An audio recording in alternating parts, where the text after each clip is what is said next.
Graça e paz. Vou começar com uma oração. Senhor Deus, nós te agradecemos por estarmos aqui aprendendo sobre a Tua Palavra, o Espírito Santo. Obrigado porque o Senhor tem nos revelado a Palavra do Senhor Jesus Cristo para nós. Pedimos, continua falando conosco, nos ensinando e dá-nos graça, capacitação para transmitir também. Em nome de Jesus, amém. Amém. Bem, a aula de hoje é o último módulo, módulo 4 do curso de obreiros, aula 9, e essa matéria se chama Práticas Pastorais. O título é meio esquisito, mas é o título que eu achei mais correto, talvez. Ensinos divergentes. Conforme a gente for desenvolvendo a aula, vocês podem também, se quiser, pelo chat lá do YouTube ou até pelo e-mail da secretaria, vocês podem enviar questões também para nós aqui que a gente vai ler, tá bom? E se for importante, a gente inclui. Bom, por que é uma matéria importante? Eu coloquei que é como prioridade principal, porque em 1 Timóteo 4,16, em duas traduções, diz assim: tenha cuidado da tua vida, de ti mesmo e da doutrina ou ensino. Persevera nessas coisas, porque fazendo isto, te salvarás. Salvar do quê? Do inferno. Tanto a você mesmo, como aqueles que estiverem ouvindo a você.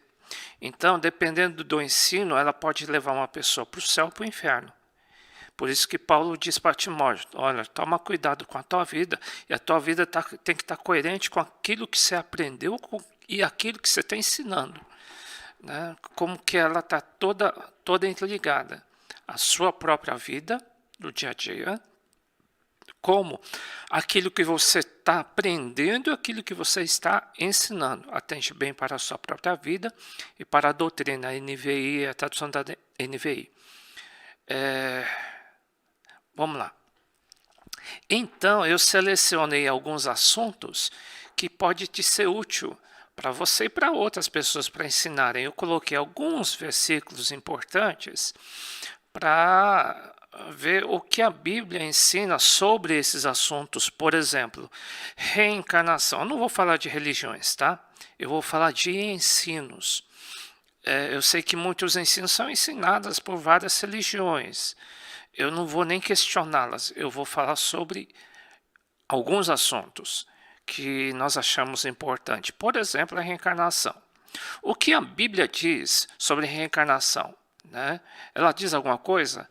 Indiretamente, sim. Ela diz assim: aos homens está ordenado morrerem uma só vez, vindo depois disso o juízo. Ou seja, ela diz que não haverá reencarnação. A pessoa morre, depois disso ela vai ser julgada ou para o céu ou para o inferno.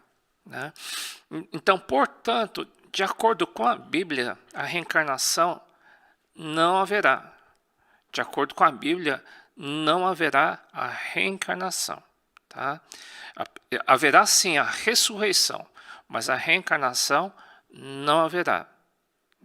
Eu sei que existem alguns pensamentos que, às vezes, até pensamentos que a pessoa vai ser reencarnada no animal também. Então, alguns países creem, algumas religiões creem que haverá reencarnação, a pessoa morre e volta no outro corpo. A Bíblia diz que isso não vai acontecer, tá bom? É o primeiro ensino. É por isso que são ensinos divergentes, de muitos que ensinam diferente. Voltando naquele versículo que a gente leu, a gente acha perigoso a gente transmitir um ensino errado, porque isso pode gerar uma perdição eterna para uma pessoa, tá bom? Vamos lá. Segundo ensino. Consulta aos mortos, será que existe? O que a Bíblia pensa sobre esse assunto de consulta aos mortos? Existe? Não. Moisés escreveu: Deus escreveu através de Moisés: não se contaminem procurando médiuns e os que consultam os espíritos dos mortos.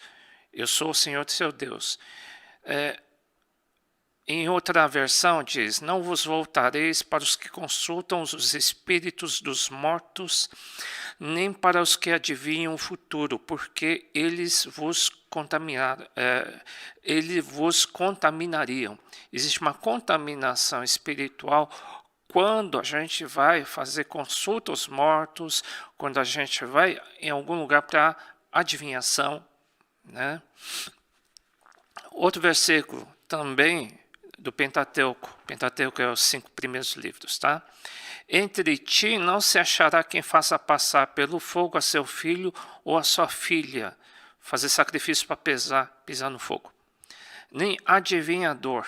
Adivinhador é diferente daqueles que têm o dom de profecia.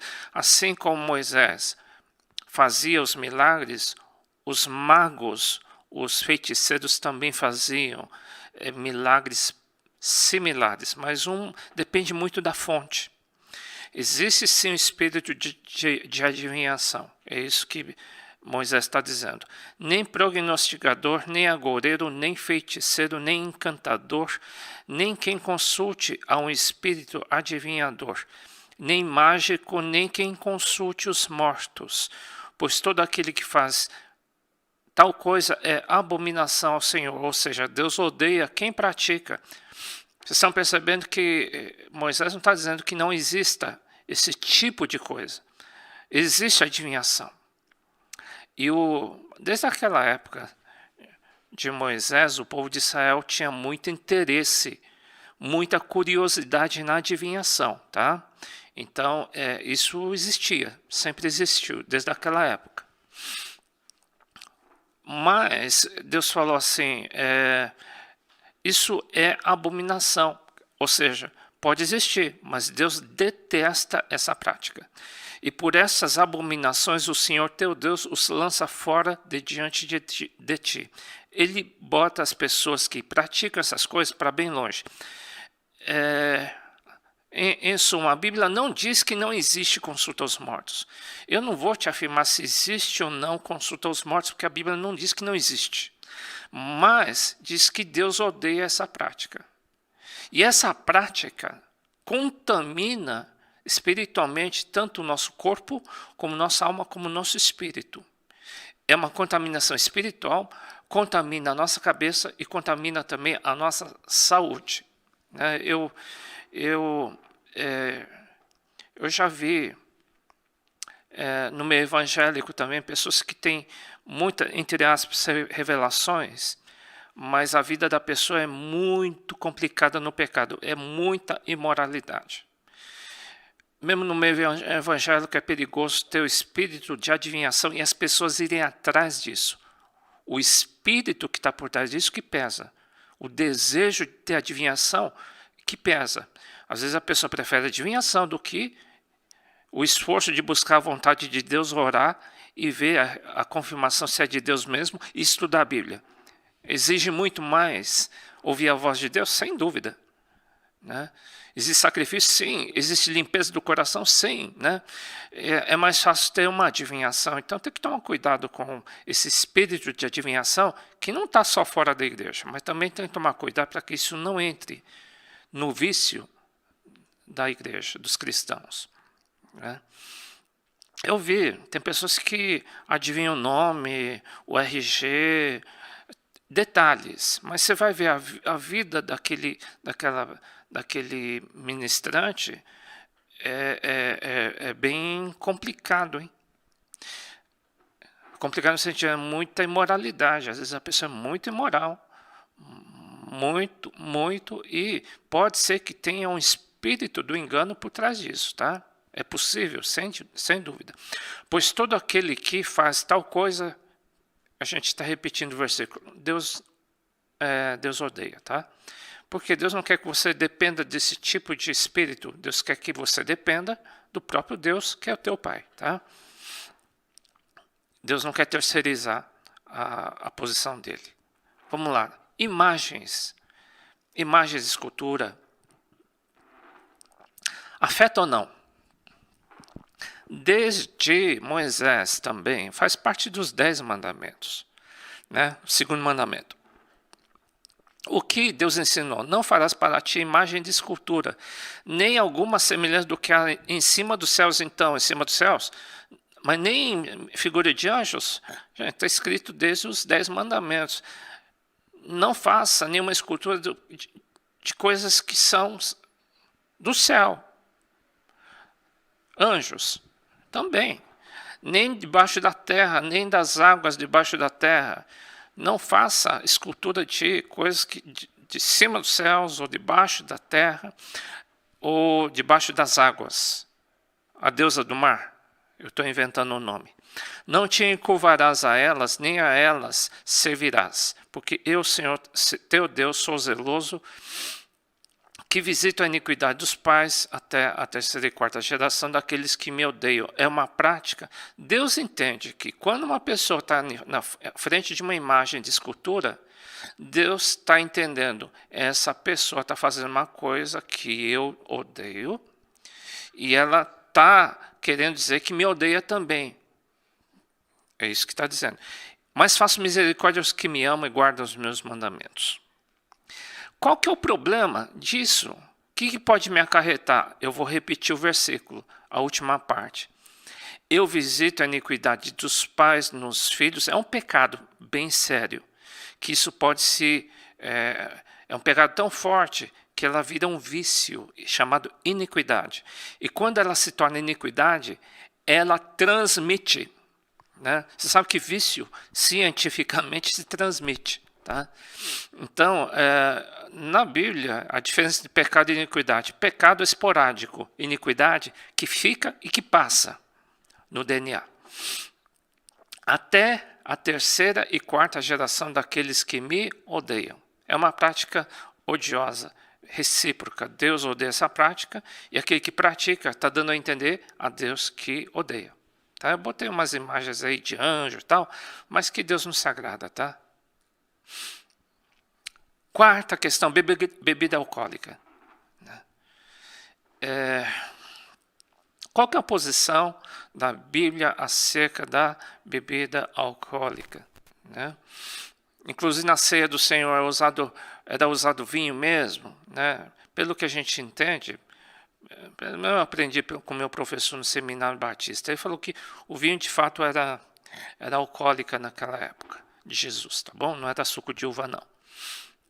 Então não quer dizer que era proibitivo, não era isso. Mas existe o problema do vinho. Tudo que é extremo, tudo que é exagerado é chamado de pecado, tá? Tudo. Exagero na comida também é gula, é pecado, tá?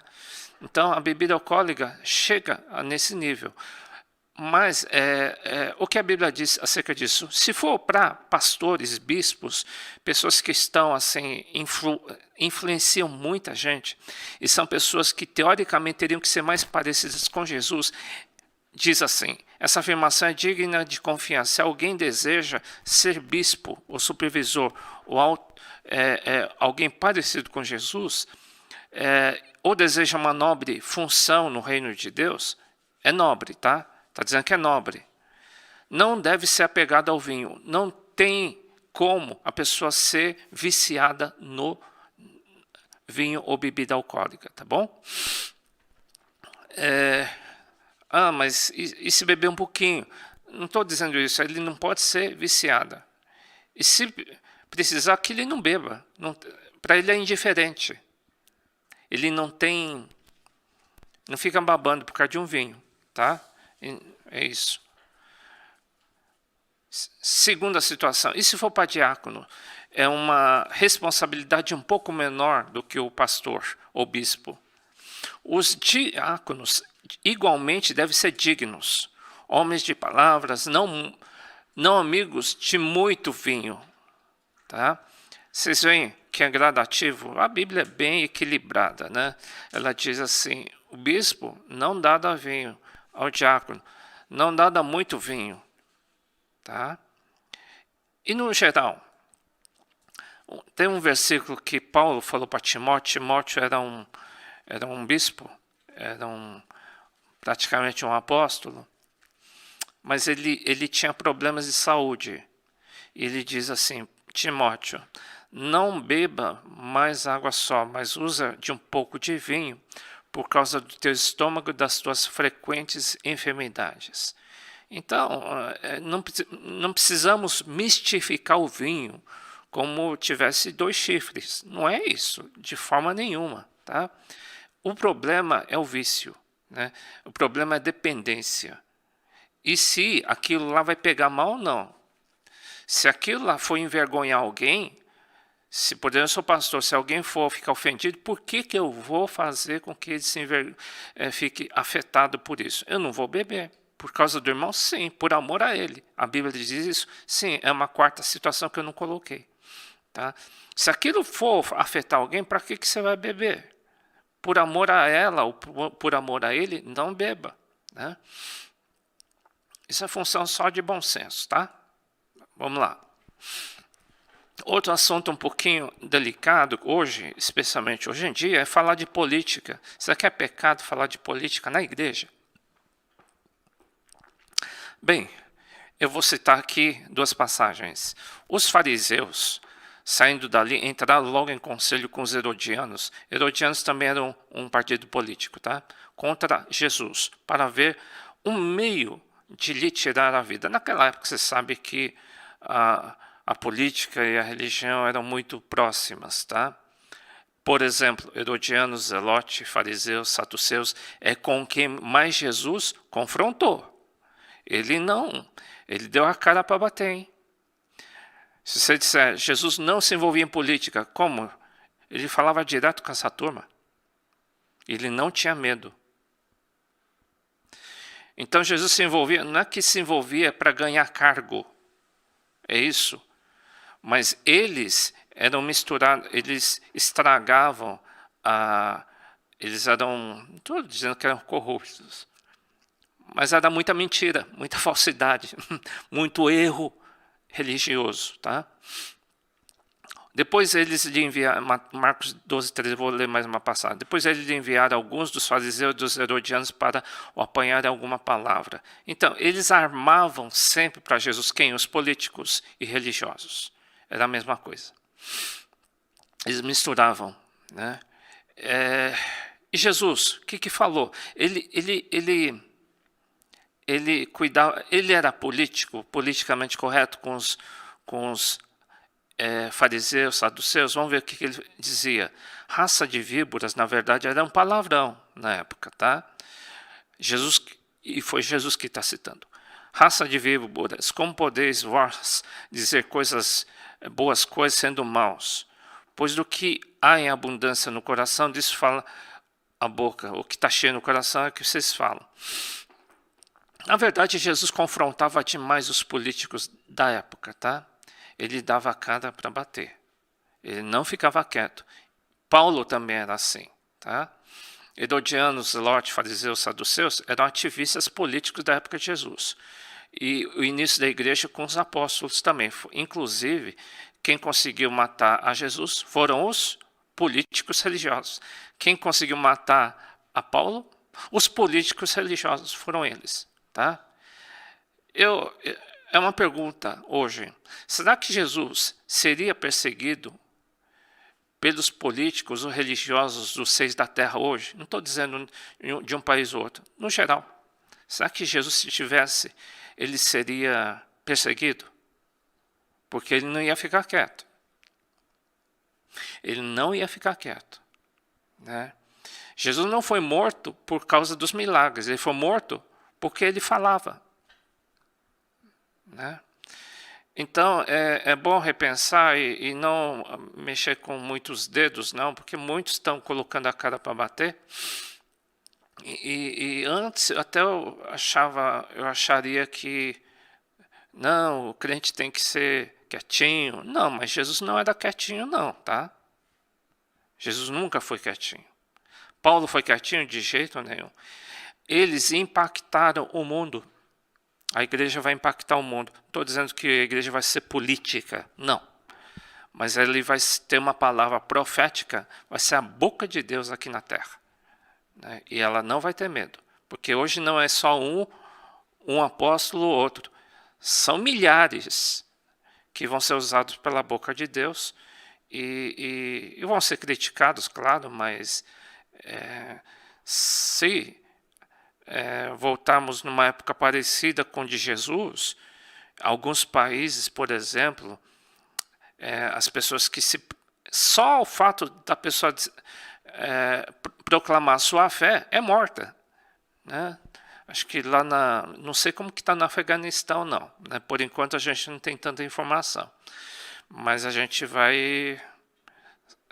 sabe que as pessoas são mortas só pelo fato de proclamarem a Jesus Cristo, tá?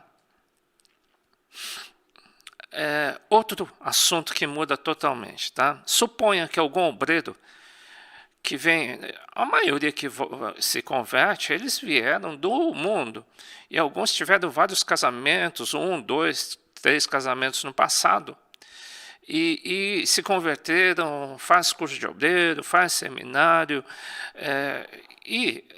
como lidar com esse tipo de situação, né? Por quê? Na Bíblia diz, convém, pois, que o bispo seja irrepreensível. O bispo eu entendo que seja até mais avançado, é um pastor mais maduro, tá? Convém que o bispo ou pastor mais maduro seja irrepreensível, marido de uma mulher, vigilante, sóbrio, honesto, hospitaleiro, apto para ensinar. E os diáconos também sejam maridos de uma só mulher e governem bem seus filhos e suas próprias casas. Como que a gente interpreta isso, né? Marido de uma só mulher tem várias posições. Uma delas é que naquela época, de fato, as pessoas estavam em transição. A poligamia existia. Então, muita gente que se convertia na igreja era bem provável que alguns homens tivessem 2 ou 3 esposas, tá? Então, era possível, sem dúvida, tá? E isso foi uma orientação que Paulo deu a Timóteo, que o marido fosse esposa somente de uma só esposa, porque Jesus estabeleceu isso, tá? Mas como é uma época de transição, é bem possível que tivesse situações desse tipo. É uma tese? É uma tese. É razoável? É razoável, tá? Como que a gente enxerga essa situação hoje, no Brasil, no mundo atual? Bom, primeiro, a gente reconhece esse versículo também, como a maioria das igrejas reconhece.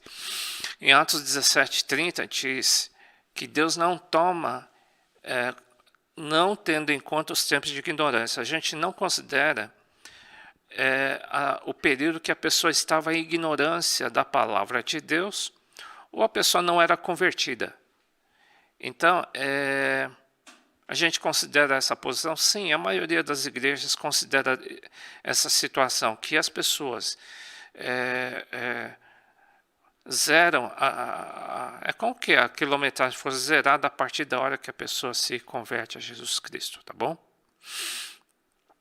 É o que a maioria considera, então a gente tem considerado isso também.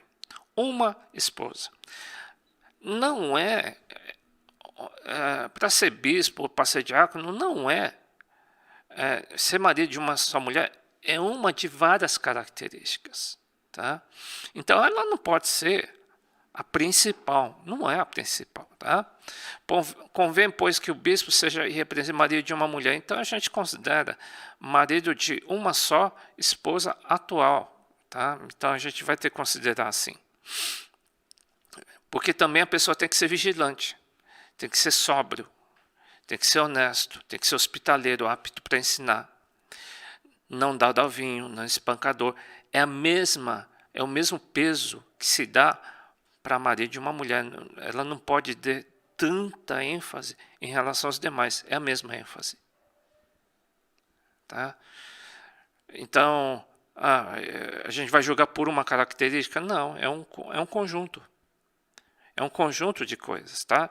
De caráter de Cristo. A pessoa tem que ser exemplo do caráter de Cristo.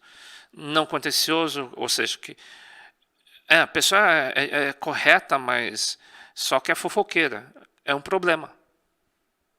Desqualifica, né? Não avarento, não, que governe bem a sua própria casa, né? Se os filhos forem todos rebeldes, como que acontece? Deu para entender? Então existe tem que ter todos os itens são importantes, tá? Todos estão a caminho de ser assim, né? De ter essa característica de Cristo, tá bom? Não neófito, recém-convertido, tá? É isso, é a posição que nós consideramos. Eu acho que a gente considera se a pessoa era convertida ou não, ou se é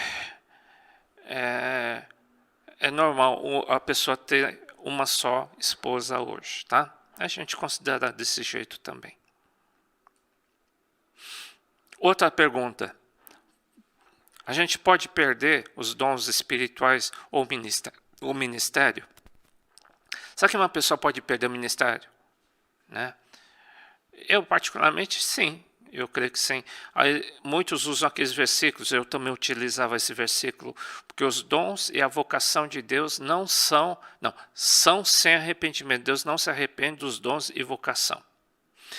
Em Romanos 11, 29. Né? Eu me baseei em um texto extraído aí de um comentário, mas esse comentário é bem comum. Ou seja, esses dons não se referem a dons ministeriais nem a dons espirituais. Ele está se referindo a uma promessa que foi dada ao povo de Israel. O contexto é diferente. Então, não se refere a ministério. Tá? Então, nós cremos, eu creio, que sim, sem o Espírito Santo, a pessoa pode perder sim o ministério. Né? Me baseio também com o pecado de Esaú, está em Hebreus, no Novo Testamento, que diz assim, que por mais que ele chorasse, sem chance. Né? Deus não deu chance para ele, mesmo chorando de arrependimento. Né? É possível chegar ao ponto de a pessoa perder o ministério? Sim, uma vez eu vi um que disse assim, eu acho que a pessoa nunca mais vai recuperar. Essa pessoa não, eu acho. E a pessoa séria, hein? A pessoa diz, o que eu vou fazer com esse ministério? Do tipo, isso não me dá retorno. É uma pessoa que nunca deveria falar. Depende do nível da pessoa. E a pessoa falou com muita convicção, muita seriedade. Falei, toma cuidado com o que você está falando. Né? E de fato perdeu. Está fora do ministério e eu achei que não deveria nunca ter falado uma bobagem dessa, tá? Desprezado o chamado de Deus, tá bom? Vamos lá. Música secular. Eu vou citar alguns versículos antes, tá? Tá falando para os fariseus, raça de víboras, como podem vocês dizer coisas boas? A boca fala o que está cheio o coração. A boca fala o que o coração está cheio, tá? Daí que eu peguei. Quando a gente canta, a gente fala o que está cheio o nosso coração. E tem algumas letras que eu perguntaria, você sente mesmo isso que tá na letra? Você sente de verdade aquilo que está nessa letra? A pessoa canta de cor. Eu falei, puxa, mas a pessoa sente mesmo isso? E é uma coisa antibíblica. Eu pensei, alguma coisa errada, tá? E Deus nos chamou para o fim de sermos para o louvor da sua glória, nós os que primeiro esperamos em Cristo. Deus me levantou e Deus me fez para o louvor da glória dele. Né? Uma pergunta, o que você canta glorifica ou não a Deus? Ou glorifica a si mesmo, tá? Ou o que você canta é o que você acredita e sente? Não. O que você canta é o que você acredita e aquilo que você sente. Exceto músicas em inglês que às vezes a gente não está entendendo nada, está cantando porque acha bacana, né? Mas nem sabe o que está cantando, né? São questões que cada um vai ter que julgar, tá bom? Mas nós podemos não recomendar algumas coisas, porque a boca fala que está cheio o coração, tá? De repente você está cantando uma música que está fazendo apologia à droga. Você sabe disso? Tem música que está fazendo apologia ao assédio sexual. Algumas músicas fazem apologia ao estupro. Estou chutando, mas é possível sim, claro. Apologia a romances proibidos, a traição. Você acha legal? Tá cheio. Você está cantando e já pensou? Tem músicas românticas que falam de traição e que ele está sofrendo por causa disso, né? Que queria trair mesmo, né? Apologia à rebelião ou à revolta, apologia a suicídio, apologia ao orgulho de algum pecado, apologia a culto a outros deuses. Tem algumas músicas que fazem referência a Satanás e as pessoas, até evangélicas, acham o máximo. Mas está dizendo, é um culto ao diabo. E achar que isso é bacana, isso daí está louvando a Satanás, tá? Isso daí eu acho que é radical demais. A pessoa ou está na ignorância, ou, se estiver fazendo conscientemente, a pessoa acho que precisa se arrepender rapidinho. Tá? Vamos lá. Outra pergunta. Pode ser como hoje. Todos os caminhos levam a Deus? O que tem? Né? Pelo menos está seguindo a Deus, né? Jesus disse, eu sou o caminho no verbo definido. Eu sou o único caminho, ele está dizendo. Ele é bem absolutista. Eu só estou dizendo, ele está dizendo, ele é o único caminho. É a única verdade. É o único caminho para a vida eterna. Ninguém vai a Deus se não for por Jesus Cristo. Ou seja, ele está dizendo, Jesus está dizendo, ninguém vai para o céu se for por outro caminho. Ao Deus X ou Deus Y, nem Pedro, nem Maria, nem ninguém vai te levar ao céu a não ser Jesus. Tá? Hoje vivemos num período de influência de relativismo. Tudo é relativo. Né? Nem dizem, tem um símbolo que eu não vou explicar qual, que significa o seguinte: Deus não é tão puro, por isso tem uma bolinha preta. E o homem não é tão impuro assim, tem uma bolinha branca. Ou seja, esse que equivalem. É tudo relativo. Tudo relativo. E na verdade a Bíblia é absoluta. Então hoje está tendo um choque de cultura muito forte. Uma briga que eu vejo diariamente, hoje está ficando cada vez mais forte. O pessoal não está aceitando. Eu sei que existe uma linha e uma religião que eles querem destruir tudo que é absoluto. Por quê? Eles sabem que o cristianismo crê num Deus absoluto. Eles vão fazer de tudo para derrubar. Isso daí eles estão fazendo há décadas. É um projeto. Estão tentando. Estão tendo sucesso.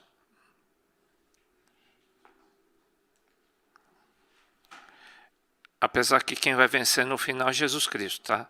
É que o Apocalipse está chegando. O que é Apocalipse? É o basta de Deus. O Apocalipse significa chega, né? Vai chegar uma hora que Deus vai dizer assim, vai chegar e Apocalipse diz assim, já basta, né? Deus está dando um tempo por causa da igreja do Senhor Jesus, tá? Para a igreja se preparar, porque Ele não quer ver a sua igreja se perdendo. Então Ele está preparando a sua igreja. Mas, por outro lado, Ele já está na iminência de sinalizar um basta, né? Falando dos desigrejados também bate nisso, tá? Em Hebreus diz isso, tanto no NVT, em duas traduções. Não deixemos de nos reunir, ou não deixando a nossa congregação como é costume de alguns. Antes, admoestando-nos uns aos outros, e tanto mais que vai chegando aquele dia. Eles estavam achando que Jesus voltaria aquele período. Então, se fosse hoje, é muito mais. Jesus está chegando. Não seja daqueles que estão fora da igreja. Tá? Alguns ficam criticando demais a igreja. Tem linhas alguns que ficam criticando demais a igreja. Daí é a voz do capeta, hein, gente? Não vai nessa não, tá? A Bíblia fala diferente, tá? Outra, batismo infantil. O que é infantil? De bebê, né? Tem validade ou não? Batizar um bebê tem força espiritual? O que a Bíblia diz sobre isso? Bem, é tranquilo. Diz assim, Marcos 16, quem falou isso foi Jesus, tá? Ele ensinou isso. Foi um dos ensinamentos mais importantes dele. Quem crer, ou quem tiver o novo nascimento, ou quem confessar Jesus Cristo, quem tiver experiência com o Espírito Santo, e depois for batizado, quer dizer, entrar numa igreja, ser cheio do Espírito Santo, ser santificado, ele será salvo do inferno. Só estou estendendo o significado. Quando falar é depois, tá? Mas quem não crê, quem não tiver experiência com Jesus, quem não tiver o novo nascimento, ele já vai para o inferno. É isso aí. Então quer dizer que o batismo sozinho, ela não salva ninguém do inferno. Não é um batismo. É o novo nascimento, a experiência com Jesus Cristo, a experiência com o Espírito Santo. Isso sim é o início da salvação. Isso é o que salva. Quem tem experiência com o Espírito Santo não vai resistir ao batismo de jeito nenhum. Tá? Agora, vai evangelizar um bebê de 1 mês? Não tem sentido, gente, tá? Biblicamente não tem sentido, tá? Então a gente, inclusive, a partir de quantos anos que a gente batiza? Eu já vi crianças batizando com 5 anos, mas ela foi batizada no Espírito, então você não duvida. Só pode ser batizado no Espírito quem teve uma experiência com Jesus Cristo, tá? Às vezes é uma coisa imediata, a pessoa tem experiência com Jesus Cristo e é batizada no Espírito Santo com 5 anos de idade, tá? Mas não com 1 mês de idade, tá? Não com 7 dias de idade, não. Colossenses 2, 11 e 12, no qual também estáis circuncidados com a circuncisão não feita por mão no dispor do corpo dos pecados da carne pela circuncisão de Cristo. Sepultados com ele no batismo, quer dizer, a circuncisão é o batismo cristão, tá? Nele também ressuscitasse pela fé no poder de Deus, que o ressuscitou dentre os mortos. Batismo é a entrada do crente ao corpo de Cristo, tá? Mediante a circuncisão cristã. Primeiro a pessoa tem a experiência com o Espírito Santo, tá? Depois do novo nascimento, tá bom? Então a gente não crê no batismo infantil. Portanto, o batismo só é válido através de uma fé consciente do batizando. Só depois que a pessoa tem a experiência com o Espírito Santo, a gente batiza. É a sequência. Crê, depois batiza. E essa prática, onde que apareceu essa prática do pedobatismo, ou batismo infantil? Isso apareceu lá para o século 2, 3, tá? 200 anos depois dos batismos da igreja primitiva. Ela não existia na época da igreja primitiva, tá? Ela apareceu 200 anos depois, tá? Foi coisa do homem, a gente que inventou, tá? E batismo dos mortos. Uma vez tinha uma pessoa que tinha morrido e tinha uma pessoa que queria batizar a pessoa. Depois do morto. E crente.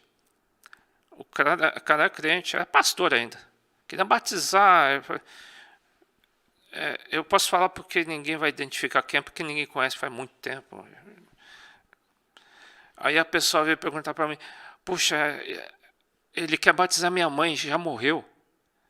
Tem validade? Eu falei, não tem sentido, porque o que salva não é o batismo, hein, gente? É experiência com o Espírito Santo. E tem gente que acha que se batizar, a pessoa é salva. Por isso que as pessoas batizam bebês, porque acham que se batizar a pessoa vai virar um crente e vai ser salva do inferno. Ou, se o batismo salva, então batiza o morto também. Queria batizar o morto, né? Não tinha mais, não dá, não tem sentido. Quer dizer, não tem sentido na Bíblia, estou dizendo aqui que está na Bíblia. De outra maneira, que farão os que batizam pelos mortos, se absolutamente os mortos não ressuscitam? Porque se batizam eles então pelos mortos, quer dizer, esse versículo é bastante questionado, tá? Mas a gente sai desse versículo e volta para aquilo que Jesus falou. Quem crê for batizado, ou seja, a experiência do novo nascimento é mais importante. Só o batismo não vai salvar ninguém, mas a fé, ou seja, o novo nascimento, isso sim salva, tá? Então não tem sentido batizar ninguém em lugar de alguém que morreu, tá? Nós não cremos nisso. Divórcio. E aí? Pode ou não pode? Né? É permitido ou não? Vamos lá. Primeiro caso. Jesus citou, e isso foi uma das citações mais importantes que a igreja, onde a igreja mais se baseia. No que? Na posição de Jesus. Ele diz, eu vos digo, porém, que qualquer que repudiar ou divorciar, separar da sua mulher, não sendo por causa de fornicação e casar com outra, comete adultério. E o que casar com a repudiada também comete adultério. Outra tradução, em vez de fornicação, às vezes alguns interpretam fornicação que sexo fora do casamento, tá? No grego é chamado porneia, ou seja, prostituição, ou, em resumo, imoralidade sexual.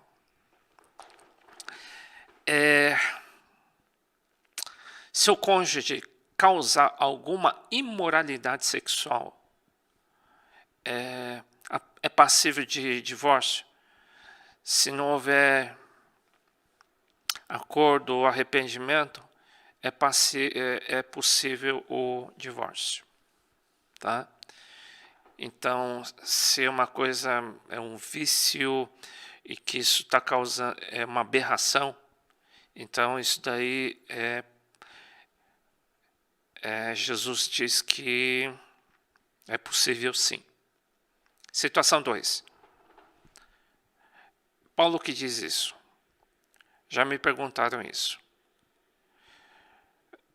Minha esposa não traiu, não existe problema de fornicação, não existe problema de imoralidade sexual, podemos nos separar, nós somos crentes, mas queremos separar. Todavia os casais mandam, não eu, mas o Senhor, que a mulher não se aparte do marido. Agora, se quiser separar, tá bom, que fique sem casar. Ou volte ao seu marido, e que o marido não deixe a mulher. O ideal, não separa. E se separar? Não casa com mais ninguém. É isso. Mas eu não vou aguentar. Então, volte para sua esposa. É isso. Então, crente não pode separar? Pode. E depois pode casar de novo? Eu já disse que não, né? Porque existe o perigo de você cair numa situação de adultério. Né? Então, esse é um problemão, tá? Então, você que é crente aí, aprenda a amar sua esposa aí e vice-versa, tá?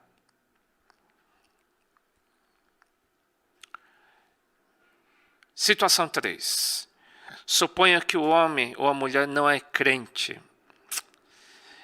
E eu já vi situações assim que a pessoa, por causa de Jesus, abandona o seu marido ou a sua esposa, tá? Ou trata muito mal até separar. Mas se o descrente se apartar, aparte-se. Porque nesse caso o irmão ou a irmã não está sujeito à servidão, mas Deus chamou-nos para a paz. Sim, se o cônjuge que não é crente, por causa de Jesus, não quer e trata mal, existe sim a possibilidade da separação, tá bom? Existe. Então esse é o terceiro caso. Não quer dizer que esteja livre para novo casamento, isso daí é uma dúvida na maioria das igrejas, tá? Porque a gente considera a única exceção a exceção que Jesus deu no caso de imoralidade sexual, tá? Porém, a gente entende que cada caso é um caso e deve ser aconselhado com pastores conhecedores da palavra de Deus, porque o maior problema de um cônjuge, de um casal, na verdade, não são tão regrinhas, mas muito mais o quê? Imoralidade sexual. O problema é a imoralidade. Que isso não cause impacto, seja exemplo para os outros. Porque daí passa. Você sabe que iniquidade passa, né? Problema... Porque tem muitos casais que são... Teve outros casamentos, mas Deus ajeitou e são extremamente morais, né? Não existe cheiro de moralidade nem de traição. E a ênfase no casamento, no divórcio, especialmente no recasamento, é quando tem imoralidade, tá? O problema do casamento é muita imoralidade. Recasamento é permitido? Eu já disse. Primeiro, eu lhe digo que aquele que se divorciar da sua esposa, exceto por imoralidade sexual, quando existe uma imoralidade sexual, aí é permitido recasamento, tá? Como você sabe? Está escrito aí, só em interpretação de texto. É só dizer, tá? Jesus que deu essa exceção, exceto. É uma exceção que a Bíblia dá. Quando o cônjuge, ela é vítima, tá? É um exemplo, está claro, né? Uma interpretação simples de texto, tá? E considerando também o período antes da conversão, tá? Também a gente vai considerar isso. Regularizar casamentos. Muitos casamentos estão ajuntados. E não querem regularizar o casamento, né? Então, ou tem dúvida, para que vai regularizar? Bom, primeiro que o fato de considerado na Bíblia uma imoralidade sexual se a pessoa estiver tendo relação sexual sem o amparo da lei. Sem o amparo da lei, a pessoa está fugindo da linha da moralidade. Então, a pessoa está em imoralidade sexual. Tá? E está em pecado, sim. Se Jesus voltasse hoje, se a pessoa fosse pegar em flagra, eu não garanto nada, não. A Bíblia não te garante e documentalmente na Bíblia você ia se dar muito mal, tá? Entre vocês não deve haver nem sequer menção da imoralidade sexual. E nenhuma espécie de impureza e de cobiça, pois essas coisas não são próprias de pessoas que vão para o céu, santos. Não erreis, nem os devasos, nem os idólatras, nem os adultos, nem os efeminados, nem os sodomitas, nem os ladrões, nem avarentos, nem bêbados, nem maldizentes, vão entrar no reino de Deus, tá? Então, essa parte de regularizar o casamento tá legal, pelo menos, ao mínimo, estejam regularizados. Documentos oficiais são importantes na sociedade? Sim. Uma vez eu perguntei, você não acha que documento para casamento é importante? Ah, não acho não. Então tá bom. Eu brinquei com a pessoa ficou ofendida, saiu da igreja. Então traz o registro da sua casa para mim, tá? Teu RG, registro de nascimento. O que você vai fazer? Não vou queimar. Vou queimar porque não é importante mesmo, a queima, né? É um pedaço de papel, gente. Se não for importante, queima. Não é isso? Queima. Se estou dizendo que é importante até na sociedade, gente. Então, faz direitinho. No Antigo Testamento, quando tomar uma mulher e se casar com ela, então, será que se não achar graça, seus olhos por nela encontrar coisa indecente, far-lhe-á uma carta de repúdio, um documento de divórcio. E lhe dará na sua mão e despedirá da sua casa. Até no Antigo Testamento existia um documento chamado carta de divórcio. Tá? O pessoal está perguntando alguma coisa? Gente, geralmente quem não pergunta nada quer dizer que não está entendendo nada. Não? Eu estou botando vários assuntos, que se vocês tiverem alguma ideia, isso me ajuda também, porque às vezes vocês têm dúvida que eu não percebo. Assuntos importantes, tá? E podem levantar, viu? Divórcio, casamento, regularização, continuando esse assunto. Tem alguns assuntos que fogem da curva e a gente fica muito encucado, sabe, gente? Então vocês têm que trazer, caso a caso, traga para os pastores. Eu sei que os pastores conhecem a palavra e se eles não souberem, eles vão se aconselhar. Por quê? Em Hebreus 13:4 diz assim: venerado seja entre todos o matrimônio eleito sem mácula. O ideal fosse que todo mundo casasse virgem, sem problema nenhum no passado. Concorda? Venerado seja uma bênção mesmo, é bênção do Senhor. Porém, ele sabe que os que caíram, porque muitos tiveram relação sexual antes de casar. Com vários companheiros é possível.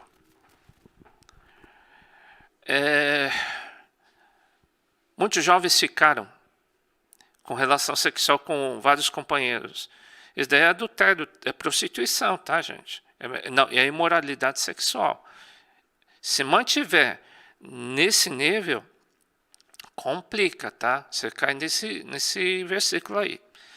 Porém, os que tiveram passado assim, mas depois eles consertaram. Porém, os que se dão à prostituição e aos adúlteros,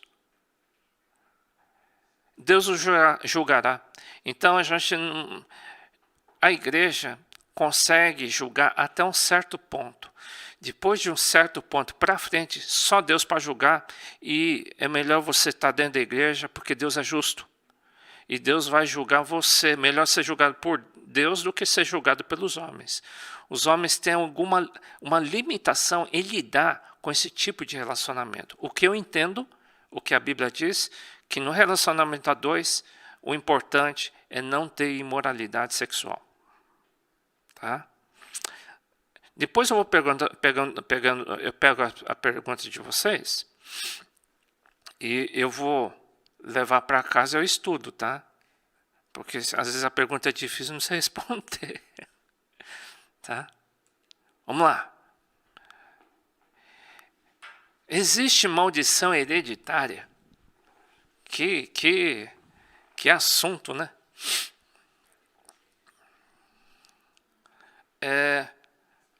No Antigo Testamento, Adão e Eva, eles pecaram.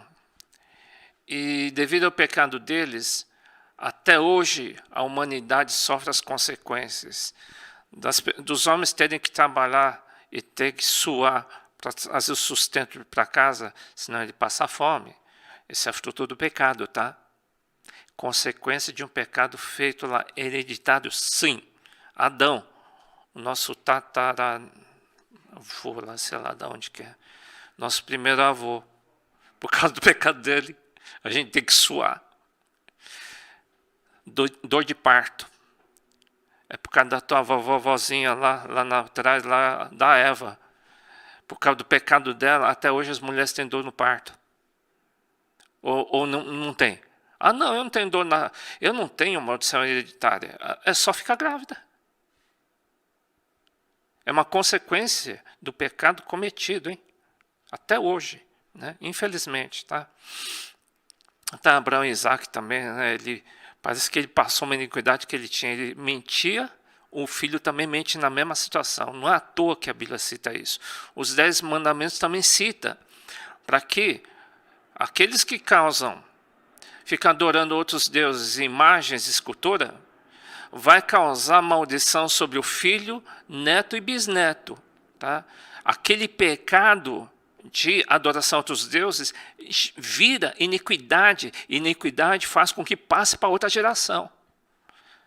Pecado que vira iniquidade. Ou seja, vai sobrar para o teu filho. Né? Isso daqui é o Antigo Testamento, tá, gente? Se bem que tem coisa do Antigo Testamento que a gente está sofrendo até hoje.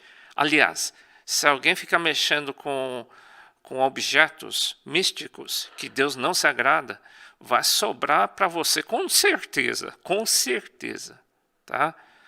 E para os filhos, se for baseado no Antigo Testamento lá dos 10 mandamentos, vai sobrar, tá? Eu creio que sobra, né? Mas sou crente. Aí, vamos lá para o Novo Testamento, o que a gente acha? Vocês entenderam que fisicamente ou cientificamente a gente sofre consequências da maldição hereditária de alguma forma, cientificamente, tá? Isso daí a ciência diz, isso daí não adianta você dizer, você ser batizado no Espírito Santo, você não concordar, discordar, tanto faz. A ciência vai te ignorar, vai dizer assim, isso é ignorância. Claro, as consequências hereditárias vai estar no DNA, está na ciência, vai passar. Inclusive, acho que vai ser dito no sábado aí, quem mexe muito com droga, ela é tão forte que vai chegar quem for engravidar, vai chegar até no bebê. Quem disse? A ciência está dizendo isso. É complicado, né? Um vício que passa pro bebê, até vício físico, tá? Bom, espiritualmente a situação, no que diz respeito à salvação. A salvação espiritual é individual, tá? Ah, mas meu pai foi um satanista, um anticristão. Ele fez tudo que é ruim. Isso vai passar para mim? Não, se você entregou a sua vida para Jesus, isso não vai te tocar. A salvação é individual. Parou em você. Você que entregou a sua vida para Jesus, pode ter o passado que for. Você tem uma nova identidade, você tem uma nova paternidade. Teu pai é Deus. Já muda. Ah, mas o meu passado já era o passado, meu caro, tá? Não interessa. Quem tem o passado bom, paciência. Quem tem o passado complicado, zerou. Fica tudo igual, gente. Quem tem o passado bom ou ruim, tanto faz. Porque em Cristo temos uma paternidade que é o Senhor. Ele é o nosso pai. E acabou. Espero que o seu pai, que foi ruim, talvez, se converta. Ele vai se tornar um irmão para você. E ele vai ter o mesmo pai. Pode ser satanista, pode ser o que for. Essa maldição hereditária não passa. Não quer dizer que o pai é ruim, o filho vai ser ruim. Não, depende. Se a pessoa entregar sua vida para Jesus, a chave vira, tá? Espiritualmente, 2. Se por outro lado for iniquidade, por exemplo, se teu pai teve muito envolvimento com droga, tal, existe sim, ele liga uma chave chamada iniquidade, tá? Por exemplo, como rebeldia, vícios, imoralidades. Sim, eu creio que essa tendência, brecha, passa para a próxima geração. Isso é questão de você tomar cuidado, estar ciente que aquele demônio que pegou o papai está de olho em você, assim como está em mim. Tá? Mas a vantagem é que eu conheço a palavra. Hoje eu tenho a espada, o escudo. Eu sei que ele está de olho em mim, mas eu vou me proteger com a fé. Não vai me pegar? Não, pode pegar se eu deixar, só se eu der muita brecha, tá? Se eu sair da igreja, se eu ficar pecando, aí já era, não vai pensar que não pega não, tá? Aí o bicho pega, é só não dar razão. Se você não der razão, o bicho não pega, tá? Acho que é o último, hein? Bíblia, mais outros livros. O que a gente acha de outros livros, outras Bíblias, além da Bíblia Sagrada? Eu creio em Apocalipse 22, 18, 19. A gente crê nisso, tá? Porque eu testifico a todo aquele que ouvir as palavras da profecia desse livro que se alguém lhe acrescentar alguma coisa, Deus fará vir sobre elas as pragas. Se você atravessar além da Bíblia, cremos que vem praga aí, tá? E se alguém tirar alguma coisa da palavra de Deus, Deus tirará a sua parte do livro da vida, da cidade santa e das coisas que estão escritas nesse livro. Ou seja, a Bíblia Sagrada é extremamente importante para a nossa igreja. É essencial, tá? As palavras de Jesus. O que ultrapassa disso, a gente não vai reconhecer para a nossa igreja, tá? A gente não vai admitir na nossa igreja, não queremos isso para nós, tá? Eu botei vários livros, paciência, nós pode ter uma arte, pode ter inteligência nisso, mas não interessa, a gente não quer isso para a nossa vida, tá bom? Último, é o meu versículo, toma cuidado na tua vida e no ensino. Existem muitos livros paralelos que não vão poder substituir a Bíblia. Às vezes eu vejo a Bíblia com tradução tal, mas tem distorção, entendeu? Tem distorção. Então, tudo que tem distorções, você evita. Para quê? né? Então, a Bíblia brasileira é uma das melhores em tradução, tá? Então, não precisamos inventar muita coisa, não. Livros paralelos. Livros paralelos pode ajudar um pouquinho. Nem todo livro é completo, ou pode ser que alguma frase seja útil, mas o mais importante, ela não pode substituir a Bíblia. Eu vi uma vez uma pessoa falou, estou lendo a Bíblia número 2 de tal. Eu falei, para de ler, porque o problema é que você lê, sem querer você está absorvendo, você vai começar a acreditar. Aquilo que você lê vai entrar em você. Tá? Vai entrar. E de repente você está querendo uma coisa que é diferente da Bíblia. Então tome cuidado. O que está em risco é a vida eterna, minha e sua. Por isso que a gente está fechando o cerco em relação à palavra de Deus. Tudo que ajuda a fortalecer a Bíblia, amém. Aquilo que questiona a Bíblia, negativo. Tá bom? Deus abençoe, tchau.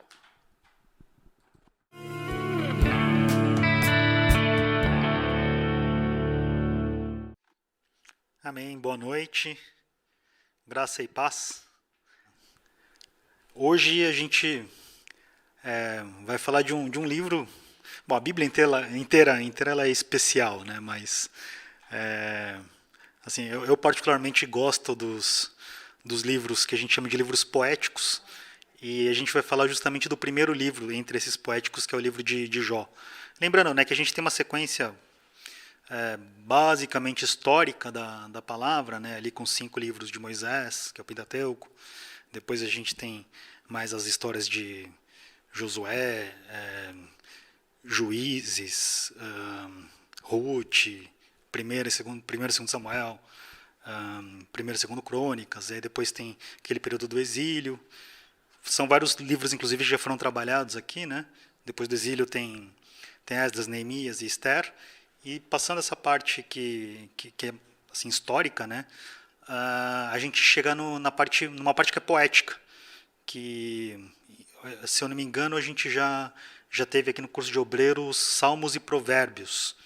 E aí hoje a gente vai falar do primeiro desses livros, que é o livro de Jó. Só por gentileza, eu acho que... Beleza? Ah, ótimo. Então, dando continuidade ao módulo 4, né, essa é a 10ª aula, que é a aula de Jó, falando do Antigo Testamento. E eu trouxe aqui um esboço do livro, mas é mais para consulta, tá? Tem bastante informação, aquele esboço da Bíblia, que é muito interessante. Ele não é mais editado, mas a gente procurou compartilhar aqui essa estrutura, que é basicamente a que a gente vai seguir aqui enquanto a gente trabalha o livro de Jó. Acho interessante observar, né, essa mensagem principal. A gente vai falar um pouco mais, mas que as provações e sofrimentos, assim, às vezes eles vêm para instrução nossa, não é necessariamente castigo, né? E a gente toma como... Tem vários versos interessantes, mas é legal fazer essa combinação do que é Jó, capítulo 1, versículo 9, com o livro de Tiago, capítulo 5, versículo 11. Lá em João 9, é o próprio Satanás perguntando assim, por acaso Jó não tem motivos, né, para sua retidão, né, porque a gente vai ler que ele era um homem íntegro e reto. E Tiago, lá no capítulo 5, versículo 11, ele diz o seguinte: como vocês sabem, nós consideramos felizes aqueles que mostraram perseverança. Vocês ouviram falar sobre a perseverança de Jó e viram o fim que o Senhor lhe proporcionou. O Senhor é cheio de compaixão e misericórdia. Muito bacana isso que Tiago coloca no contexto de Jó. Que talvez esse fosse um aspecto, já adiantando boa parte do que a gente vai comentar hoje, né? Esse é um aspecto que foi muito questionado no livro de Jó, e o que acontece é que a gente vê que algumas pessoas não tinham entendimento de que Deus é um Deus cheio de compaixão e misericórdia. Então, assim, a gente vai falar um pouco desses assuntos que estão, né, nesse esboço, mas assim, só para lembrar que essa mensagem está dividida, a mensagem do livro de Jó, basicamente em 6 partes. Que assim, começa falando de quem era Jó antes de ser provado, né? E aí depois Satanás entra na história, a gente vai ver de uma maneira interessante, e aí o fim da paciência de Jó. Isso tudo é bem o comecinho do livro, são só 3 capítulos. Aí tem uma parte longa do livro que basicamente é uma discussão. Achei legal como esse esboço coloca, né, que é a calorosa e infrutífera discussão filosófica. sobre o mistério do sofrimento entre Jó e seus 4 amigos, né? E depois disso, a gente vê Deus entrar na história, né, e explicar um pouco daquele mistério, e aí a gente entende melhor o propósito do Senhor no final do livro. Só um minutinho, acho que travou aqui. Beleza, obrigado. Dando uma visão geral do livro, assim, Jó é tido mesmo como um livro notável. Eu sei, de novo, a Bíblia realmente ela é toda, né, notável, mas assim, Jó é um livro que chama a atenção de muita gente, não só pela profundidade do conteúdo que tem, mas também pela qualidade da escrita. É um livro que, assim, ele tem uma introdução que é escrita em prosa, e uma conclusão, né, um epílogo que também é escrito em prosa, e ele é recheado de diálogos, que são todos escritos em poesia.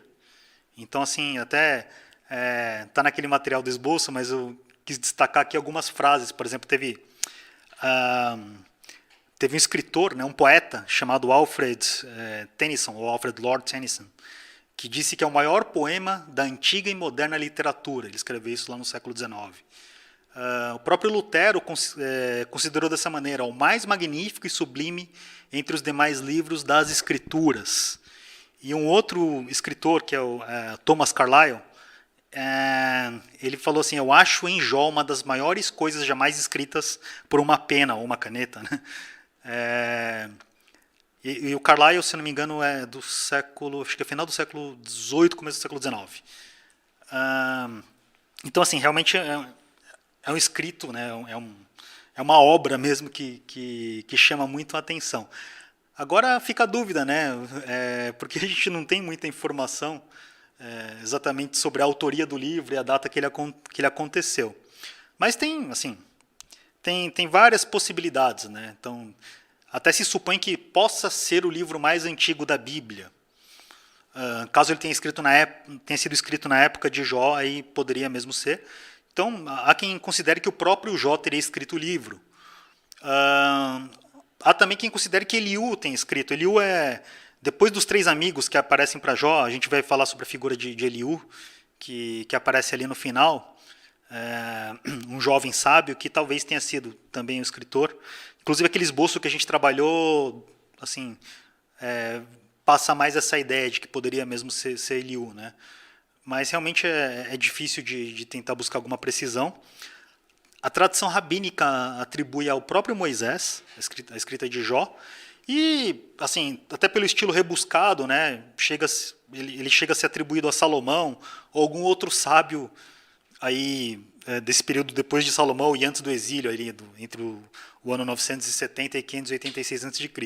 Então, se pegar aí, olha que precisão a gente pode ter, né? Talvez aí no intervalo de uns 1.400, 1.500 anos, que é dos tempos ali da história de Jó até ali o exílio, né, do povo de Israel na Babilônia. A gente está falando mais ou menos desse prazo.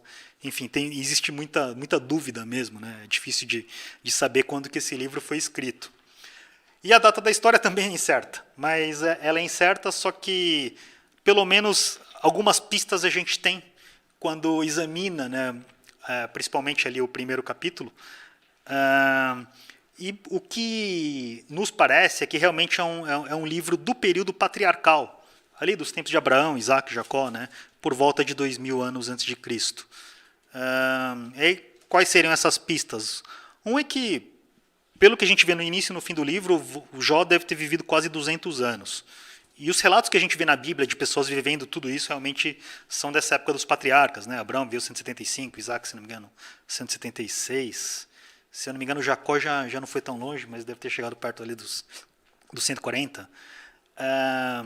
Outro detalhe interessante é que a gente percebe no livro que ele exercia um papel de sacerdote na sua família.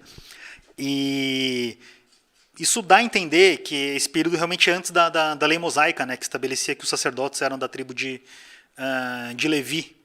Então, assim, esse papel de sacerdócio dentro da própria casa passa uma ideia, né, de que isso acontecia ali no período dos patriarcas. E outro detalhe interessante também é que as riquezas de Jó, a gente vê no próprio livro, elas aparecem ali contabilizadas pelo tamanho do rebanho que ele tinha.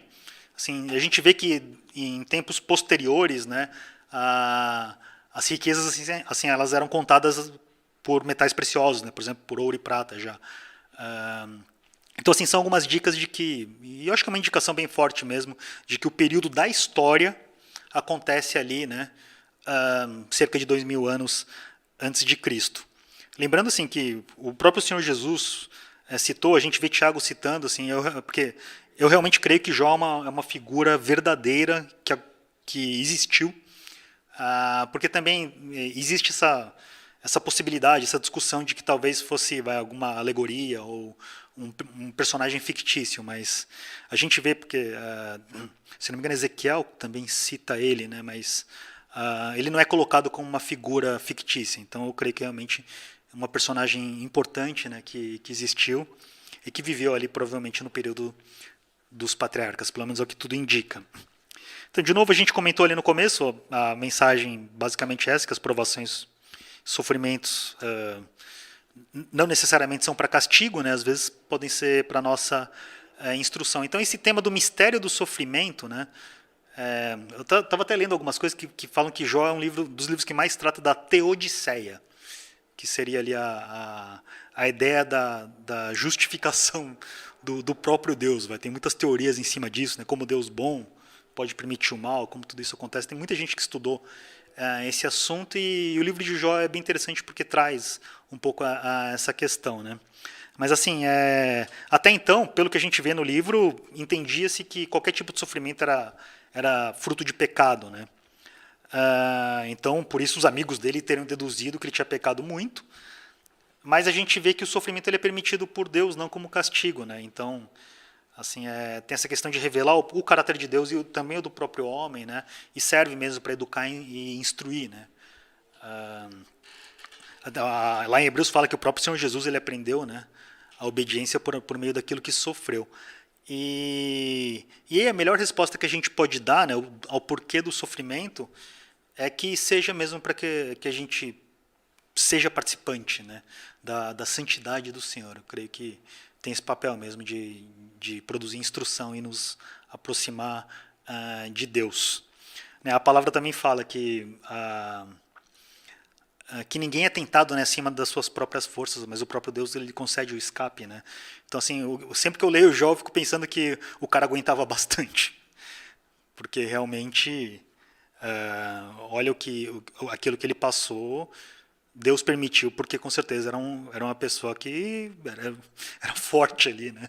Pelo menos naturalmente falando, é impressionante a perseverança mesmo que ele teve.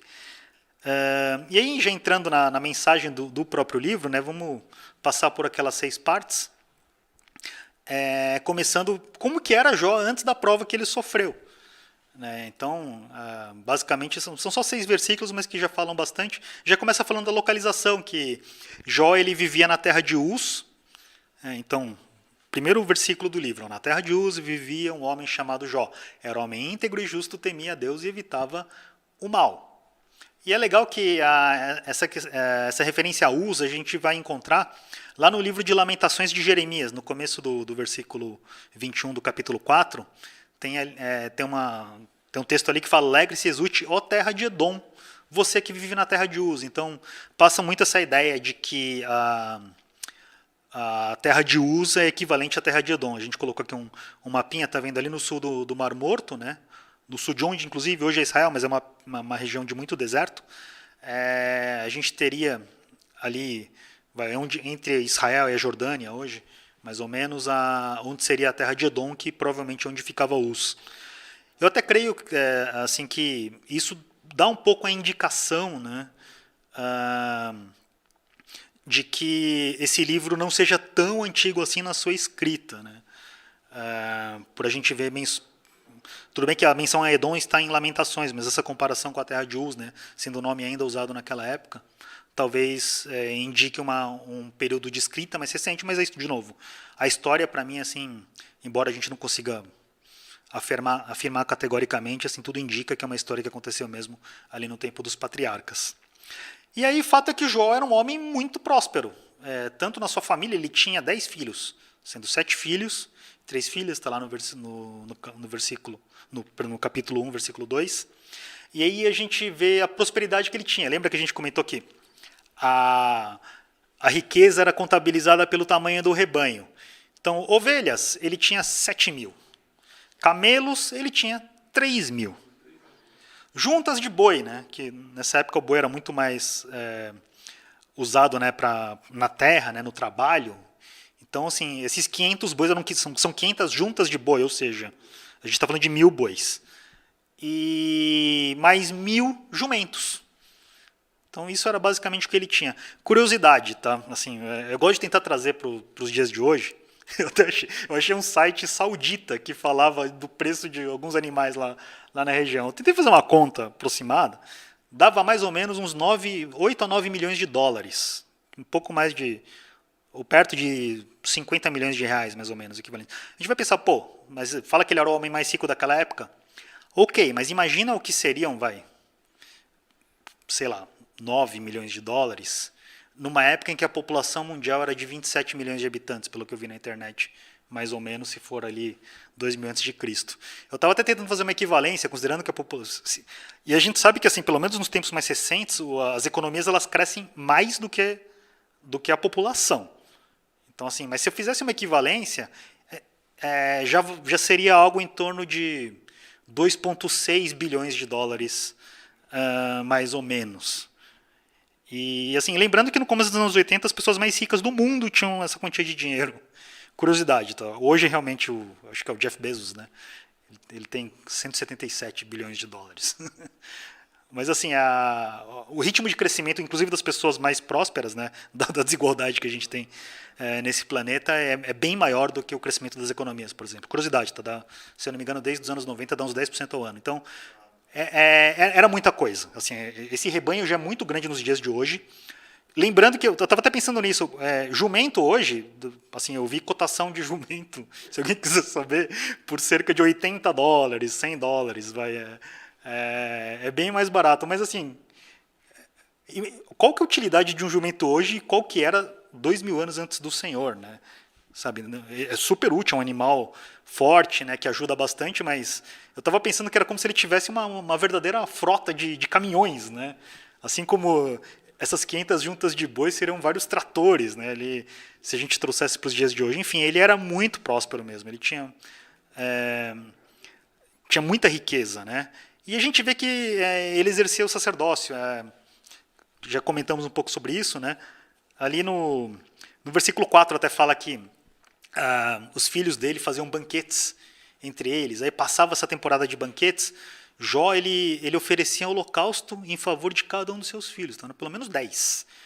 Né? E pensava no que ele pensava? Talvez os meus filhos tenham lá no íntimo pecado e amaldiçoado a Deus. A preocupação que ele tinha mesmo de buscar uma vida reta diante de Deus. E aí fala a palavra, essa era a prática constante de Jó. Então é interessante, né? A própria palavra dá esse testemunho, homem íntegro e reto, e aí depois a gente vai ver o próprio Deus falando um pouco sobre isso. E aí vem uma parte interessante, que é quando Satanás entra na história. Ele aparece aqui no livro, logo no começo, no capítulo 1, versículo 6. E isso é uma coisa que é engraçado, né? Levanta questões. Afinal, Satanás, na presença de Deus, como assim, né? Sabe que o mundo espiritual pode ser muito diferente daquilo que a gente imagina. E pela própria palavra, eu gostaria de compartilhar com os irmãos que isso realmente pode acontecer. Primeiro porque está no próprio livro de Jó. Porque lá fala no versículo 6, certo dia os anjos, ou filhos de Deus, mas que a gente entende como anjos nesse contexto, vieram apresentar-se ao Senhor, e Satanás também veio com eles, ali na presença de Deus. E Deus ainda pergunta, de onde você vem? Ele fala, de perambular e andar pela terra.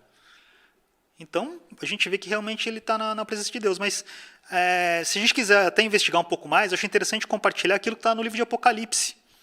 Que ali, naquele contexto das 7 trombetas, né, tem uma passagem que uma voz do céu fala o seguinte, né, pois foi lançado fora o acusador dos nossos irmãos, que os acusa diante do nosso Deus dia e noite. Então, se ele foi expulso naquele momento, isso quer dizer que vai acontecer lá na frente, né? Nos dias de hoje, ele tem realmente acesso à presença de Deus, ele que é o nosso acusador, como ele inclusive quis tentar acusar o próprio Jó, né? E aí começa então esse diálogo. A gente já falou, né? Deus pergunta de onde ele vem, ele vai de perambular pela terra. E olha o testemunho que o próprio Deus fala: reparou no meu servo Jó, não há ninguém na terra como ele, irrepreensível, íntegro, homem que teme a Deus e evita o mal. Mas aí Satanás responde: será que Jó não tem razões para temer a Deus? É aquele versículo 9 que eu comentei no começo, combinando com o Tiago, que fala da perseverança. E aí Satanás continua: acaso não puseste uma cerca em volta dele? Reclama para Deus, né? De tá tudo bem com Jó, da família dele e de tudo que ele possui. Tu mesmo tens abençoado tudo que ele faz, de modo que todos os seus rebanhos estão espalhados por toda a terra. Mas estende a tua mão e fere tudo que ele tem, e com certeza ele te amaldiçoará na face. O que Deus responde para Satanás?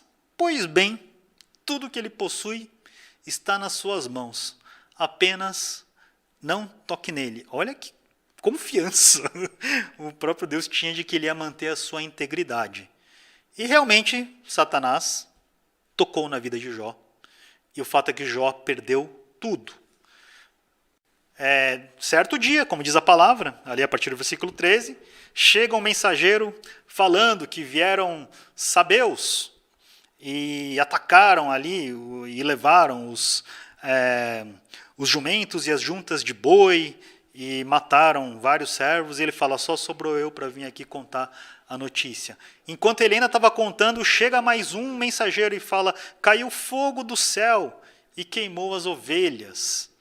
E também os empregados, só sobrou eu aqui para contar essa notícia. Enquanto ele falava, veio mais um falando que os caldeus dessa vez teriam vindo e atacado eles, levado os camelos e matado também os vários servos. Porque, aliás, esqueci de comentar, mas no capítulo 1 fala que ele tinha muitos servos, e devia ter mesmo, porque cada um estava tinham vários em cada um desses lugares.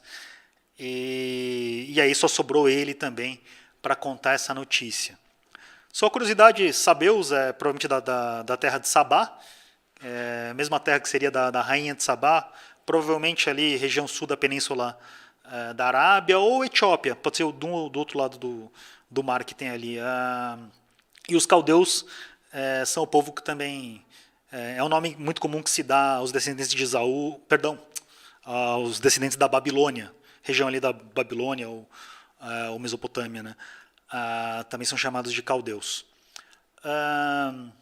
E, de novo, já vieram esses três mensageiros da notícia, enquanto ainda o outro falava, né, dos camelos, veio mais um, falar talvez da parte mais trágica, né, que veio um vento do deserto e derrubou o telhado na casa onde estavam os filhos de Jó. E o telhado caiu, morreram todos os filhos e os servos também, e só sobrou ele para contar essa notícia. Então ele perdeu os 10 filhos, as 7.000 ovelhas, as 500 juntas de boi ou 1.000 bois, os 1.000 jumentos e os 3.000 camelos. E o que Jó fez nessa situação? Ele adorou a Deus. Fala que ele rapou a cabeça, rasgou o manto, né? Eu tinha achado uma imagem dele careca, mas eu achei que tá muito esquisito, tá? Então, vamos contar que ele está aí com a cabeça um pouco raspada, mas ele adorou a Deus. Olha o que fala nesse texto. Ao ouvir isso, tudo isso que ele soube que aconteceu com a vida dele, né? Com os recursos, com os filhos dele.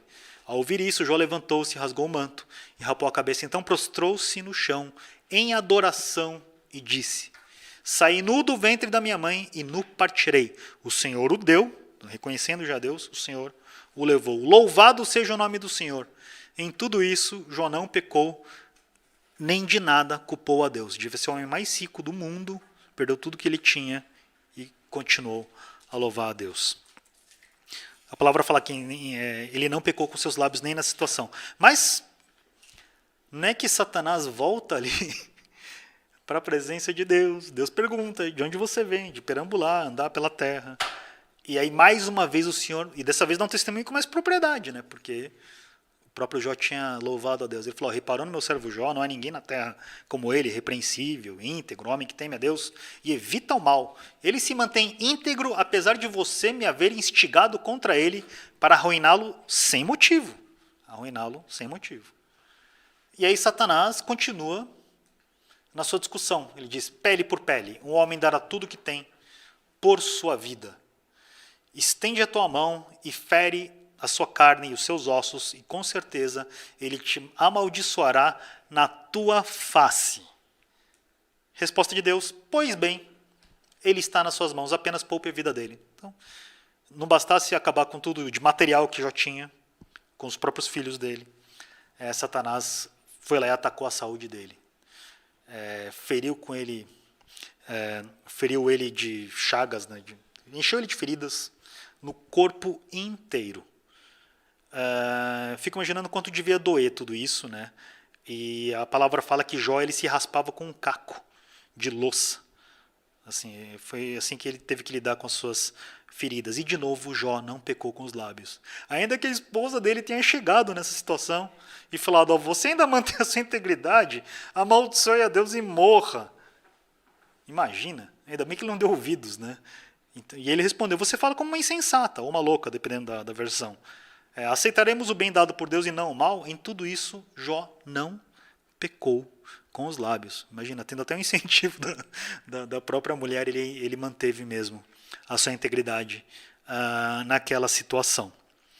E é interessante, né, porque a gente fala tanto da paciência de Jó, mas ela durou 2 capítulos, um pouco menos do que isso. Mas assim, pensando no tamanho desse sofrimento, eu creio que é uma perda assim, incomparável para a vida de qualquer um de nós, né? Assim, tudo isso que ele sofreu. E aí, esse trecho que a gente vê que seria quando acaba a paciência dele, é quando chegam os amigos dele justamente para consolar. Então, vieram 3 amigos dele, né? Elifaz, Bildade e Zofar, viram ele de longe e já se compadeceram daquela situação. Eu acho interessante isso. Olha o que o versículo fala: quando viram à distância, mal puderam reconhecê-lo, né? Cheio de feridas, com a cabeça raspada, aí não está tanto, mas e começaram a chorar em alta voz. Cada um deles rasgou o manto e colocou terra sobre a cabeça. Depois se assentaram no chão e com ele durante 7 dias, e 7 noites. Ninguém lhe disse uma palavra, pois viam como era grande o seu sofrimento. Eu acho até interessante observar isso, porque esses caras deviam ser amigos mesmo, não é? Assim, os familiares do próprio Jó, a gente vê que a palavra fala dos familiares dele no final do livro, mas assim, são amigos que imagino que souberam daquilo que tinha acontecido e vieram ali para consolar ele. De novo, eles começaram a chorar em alta voz quando viram ele à distância.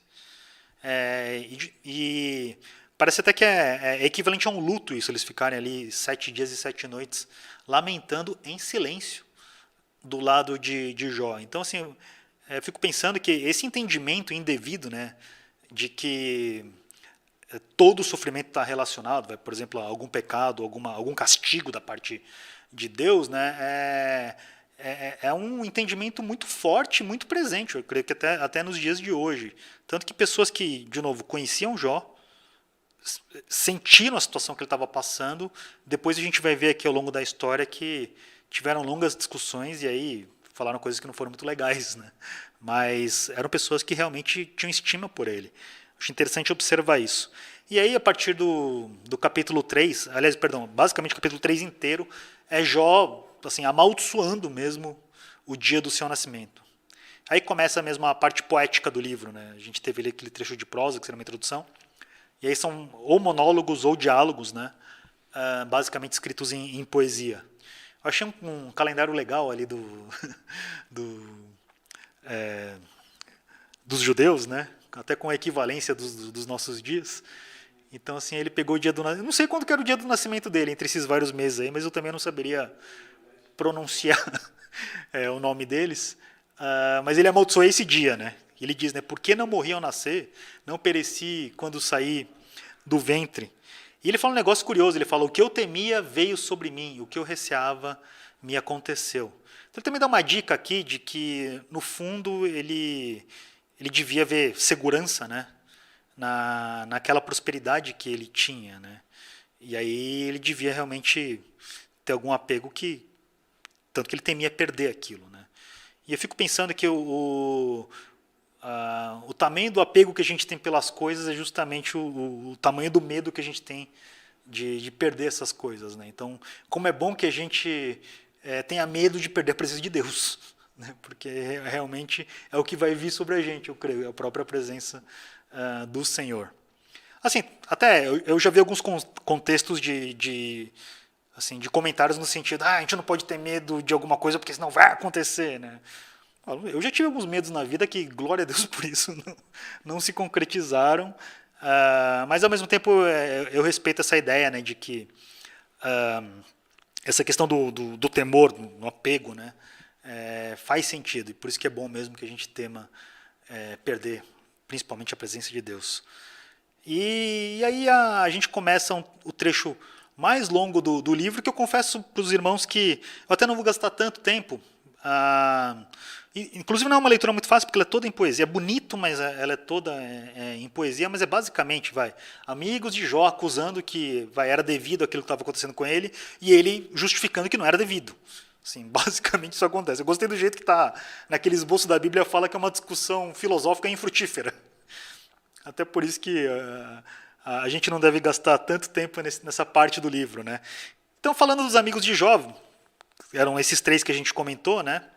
Seria o Elifaz, de Temanita, né? De Temã, e provavelmente um descendente direto de Abraão através de Sara. Assim, a gente vê na linhagem de Esaú, lá em Gênesis, que tem o nome Temã. Então, se não me engano, aliás, a própria Elifaz aparece nessa linhagem. Agora, confesso que eu tinha dado uma pesquisada, mas até esqueci de trazer a referência. E o outro amigo é Bildade, provavelmente de Suã, Suíta, também descendente de Abraão, mas por Quetura. Vale a pena a gente lembrar, né, que Abraão, depois de ter Ismael com Agar, depois que da concepção milagrosa mesmo, né, de Isaac ali com Sara, depois que Sara morreu, Abraão teve mais uma mulher que foi Quetura, com que ele teve alguns filhos. E na linhagem de Abraão, né, a partir de Quetura, aparece, se não me engano, Suã, que seria o povo ali da linhagem de Bildade. E Zofar fala que é Naamatita. Em geral, assim, pelas pesquisas que eu fiz, Naamá, que seria essa região, é uma região bem desconhecida. Ela até aparece, se eu não me engano, no começo de Gênesis, mas é antes de Noé, então acho difícil que seja esse mesmo povo, né? Mas assim, provavelmente ali da região do Oriente da Arábia. Então esses eram os três amigos de Jó. E começa, de novo, uma infrutífera discussão, né? E uma coisa que esses amigos eles concordam entre si é que aquele sofrimento deveria ser fruto de algum pecado.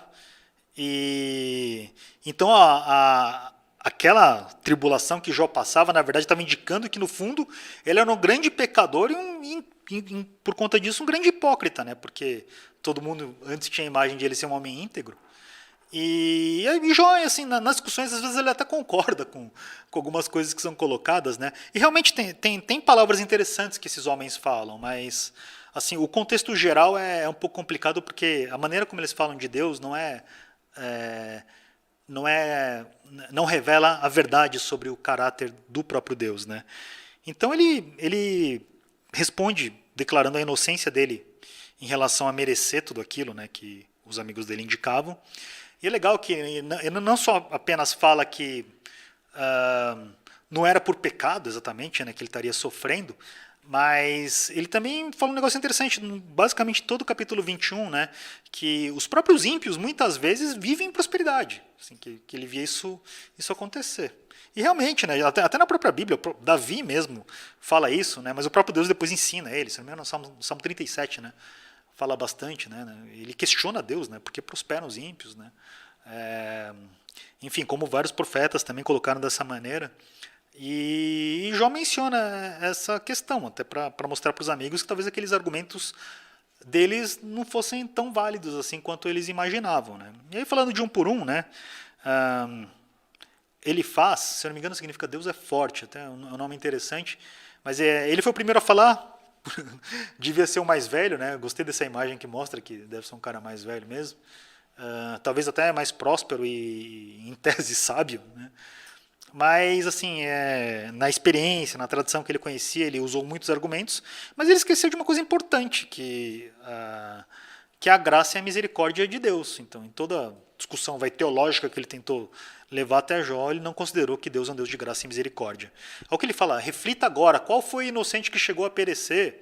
Onde foi que os íntegros sofreram destruição? Assim, dando a entender que aquele que é íntegro, ele não passa por sofrimento. E, bom, Jó também responde para ele. E aí vem Bildade, outro amigo, né?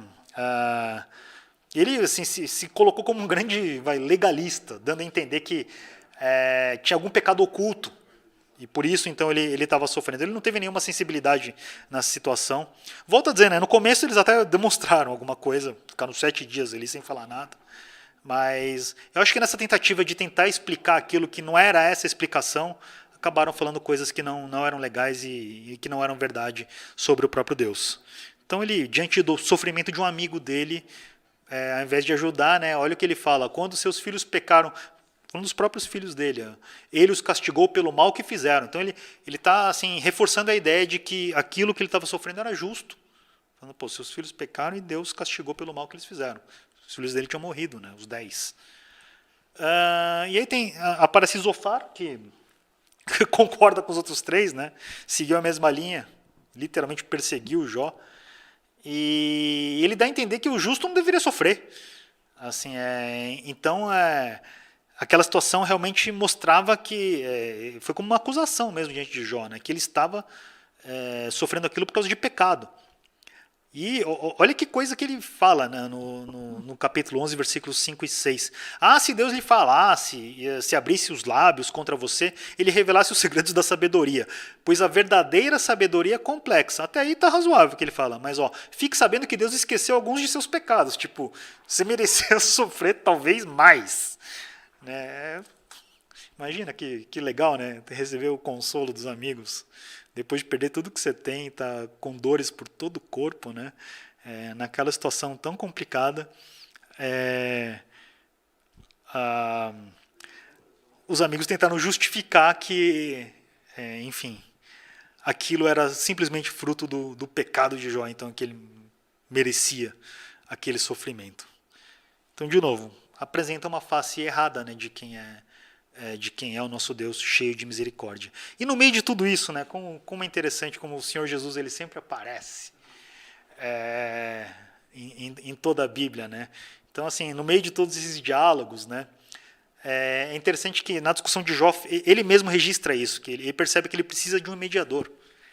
Olha que coisa, assim, que profundo profético, né? Eu digo.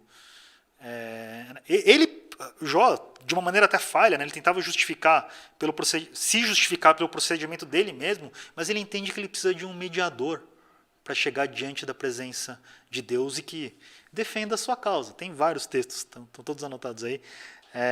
E realmente, né, o que o Senhor Jesus faz é que ele advoga em nosso favor. Da mesma maneira como tem um acusador dia e noite ali apontando o dedo para a gente tem realmente um advogado de defesa, né, que pagou justamente aquilo que nos era devido com o próprio sangue. Então, assim, visivelmente é um entendimento que aponta para aquele que é o mediador entre Deus e nós, que é o Senhor Jesus Cristo. E olha que declaração, talvez esse seja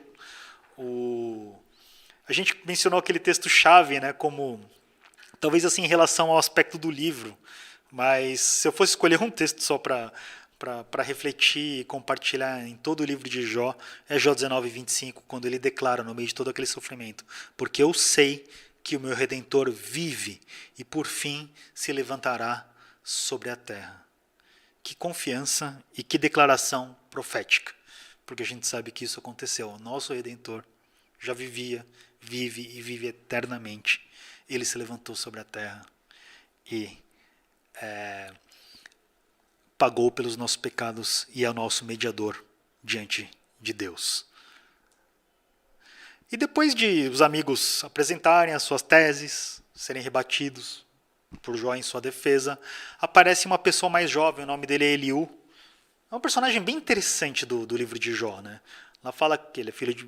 Ele mesmo declara ali, filho de Baraquel, o Buzita, da família de Rão, também descendente de Abraão, né? E esse quarto amigo, né, não estava ali entre os três no começo, talvez tenha chegado depois mesmo, né, mas visivelmente ele é o que mais se aproxima da verdade, indicando que aquele sofrimento podia ser mesmo uma correção divina. E é legal que ele destaca esse aspecto de que Deus é um Deus de misericórdia e graça. Sim, ele não deixa de dar umas duras ali no próprio Jó. Mas eu acho interessante a pessoa de Eliú porque ele defende Deus. Assim, os outros dão a entender que Deus estava correto naquilo que ele estava passando. Mas assim, quando eu leio o que Eliú escreveu, né, para mim é como se ele estivesse assim, defendendo o caráter de Deus. Olha que bacana, assim, peguei alguns trechos do discurso dele. Havendo, porém, um anjo ao seu lado, como mediador dentre mil, que diga ao homem o que é certo a seu respeito. Ele ora a Deus e recebe o seu favor, vê o rosto de Deus e dá gritos de alegria, e Deus lhe restitui a condição de justo. Depois ele vem aos homens e diz: pequei e torci o que era certo, mas ele não me deu o que eu merecia. Ele resgatou a minha alma, impedida de descer à cova, e viverei para desfrutar a luz. Então, assim, passa uma ideia muito mais clara de que Deus é um Deus de misericórdia e graça. E é muito interessante porque Eliú, no seu discurso, ele mostra um tremendo inconformismo. Ele fala, puxa, ele mesmo falou, eu sou mais jovem, esperei vocês falarem, né, a respeito dos mais velhos falando ali primeiro. Ele falou, pô, achei que eu fosse encontrar sabedoria nas palavras de vocês que têm mais experiência, né, mas não vi nada de bom. E ele fala do próprio Jó. Ele fala, aí Jó respondeu, vocês não conseguiram rebater aquilo que ele respondeu. Enfim, foi uma discussão que não chegou em lugar nenhum. E ele fala um negócio interessante, que ele fala que a sabedoria está no Espírito de Deus no homem. Que coisa interessante. Se eu não me engano é no 32, versículo 9. Esqueci de colocar referência, mas... esse Espírito do homem é a palavra ruach, né? Perdão, esse Espírito de Deus, né? No homem. Aparece muito no Antigo Testamento, que fala de respiração, ar, o vento, e que para o grego é traduzido como pneu, mas a gente sabe que é uma figura de vida, uma figura do Espírito Santo. A sabedoria mesmo, não que experiência não ajude, né? Mas a sabedoria de Deus, ela é pelo Espírito. Não é necessariamente por pesquisa ou experiência de vida nessa terra passageira, mas ela é algo que vem do Espírito de Deus. Assim, tem gente que até coloca Eliú como um desses três amigos, mas eu creio que ele tem uma posição realmente diferente. Primeiro porque a gente não vê nem o próprio Deus rebater Eliú depois. E depois do discurso dele é que Deus se manifesta a Jó. Eu acho que é uma figura bem interessante que aparece aí nesse livro. Até por isso, talvez, há quem entenda que ele possa ter sido aquele que escreveu o livro, né? Porque ele termina com o discurso dele e depois fala aquilo que Deus falou. E a gente chega na parte que Deus fala com Jó. Bem interessante. A partir do versículo 38. O Senhor ele apareceu do meio da tempestade ou do meio do tufão. Enfim, foi alguma coisa grandiosa em termos naturais que Deus fez para se manifestar a Jó. Acho que já para deixar bem claro, né, que tinha uma diferença, né, entre aquilo que ele pensava de Deus e de como Deus realmente é. Em termos de poder, realmente Deus era muito maior do que Jó podia imaginar, e ele fala sobre isso para Jó. Essa aparição de Deus, como acontece outras vezes, assim, acho que vale a pena compartilhar com os irmãos, é o que a gente chama de teofania, que seria um encontro de uma pessoa com Deus, mas assim, em que ele aparece de fato, né, como uma manifestação física mesmo, ou observável, né? E aí, nesse caso especificamente, né, se refere a manifestação temporal e espacial de Deus de uma maneira tangível, ou seja, algo que a gente vê como físico, né? E Deus fez dessa maneira com Jó, e ali do meio daquele tufão, né, ele começou a explicar várias coisas. Ele falou, quem é esse que obscurece, perguntando para Jó, o meu conselho com palavras sem conhecimento? Prepare-se como simples homem. Ele ainda fala, se prepara, vou fazer umas perguntas e aí você me responde, né? E começa. O próprio Deus falando, então, onde é que você estava quando eu lancei os alicerces, os fundamentos da terra, né? Responda-me se você sabe tanto. Quem marcou os limites das suas dimensões? Vai ver que você sabe. E quem estendeu sobre ela a linha de medir, né, o cordel? Você conhece as leis dos céus? Você pode determinar o domínio de Deus sobre a terra? Você é capaz de levantar a voz até as nuvens e cobrir-se com uma inundação? É você que envia os relâmpagos. E eles lhe dizem, aqui estamos. Entendeu? os poderes celestiais estão sujeitos a Deus. Ele que formou. E ele depois dá vários exemplos em relação aos animais. Citei alguns aqui, mas tem outros. É você que dá alimento para os corvos, né? E os seus filhotes, quando eles vagueiam por falta de comida. É você que dá força para o cavalo, né? E veste o seu pescoço com a sua crina.